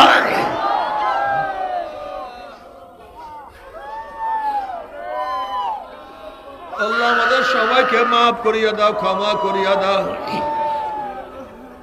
এই শীতের দিনে কত দামি দামি পোশাক পরবা, কত কোট, কত সোয়েটার, কত সাফারি পরবা। জাহান্নামীদের জন্য আল্লাহ একটা পোশাক বানায় ফেলাইছে। ওই পোশাক কোনো সুতির পোশাক না, ওই পোশাক উলের পোশাক না, ওই জামাটা হলো জাহান্নামের আগুনের জামা। আল্লাহ মাফ করিয়া দাও বাবা। ও আমার মা বোনেরা ফেরো, ও আমার বাবারা ফেরো, আল্লাহ নাফরমান হইও না।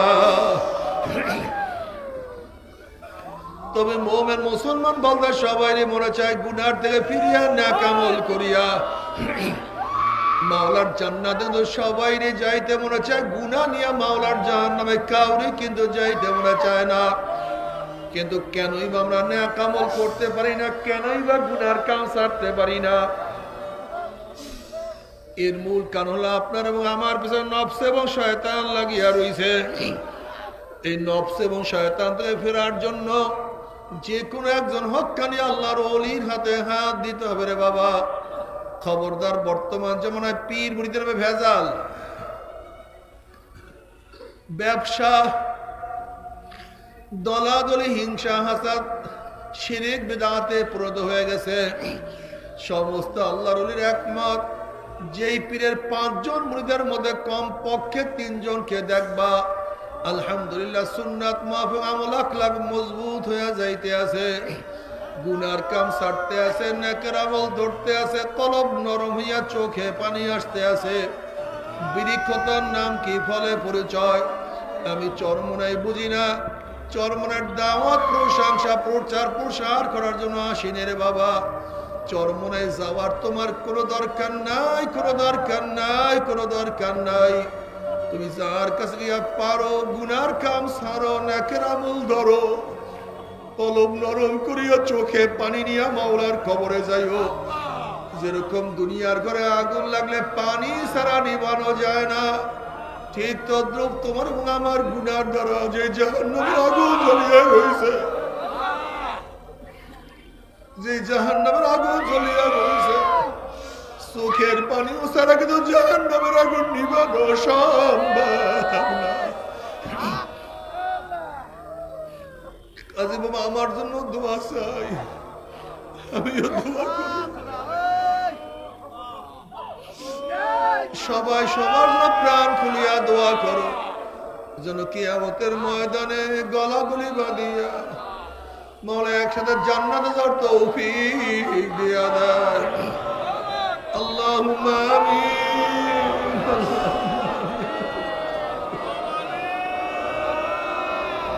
আল্লাহুম্মা আমিন। আমার মা বোনেরা 2 হাত তুলিয়া মাওলা তবে কান্দ। তো আমি আশা করছি আপনারা সম্পূর্ণ ভিডিওটি দেখেছেন। তো আপনাদের যদি এই বিষয়টি নিয়ে কোনো মতামত থাকে আমাকে অবশ্যই কমেন্টে জানাবেন। আর আপনারা যদি আমার চ্যানেলে নতুন হয়ে থাকেন তাহলে আমার এই চ্যানেলটি সাবস্ক্রাইব করে আমার সাথেই থাকুন। তো দেখা হচ্ছে পরবর্তী ভিডিওতে। সেই পর্যন্ত সবাই ভালো থাকবেন, সুস্থ থাকবেন। আল্লাহ হাফেজ।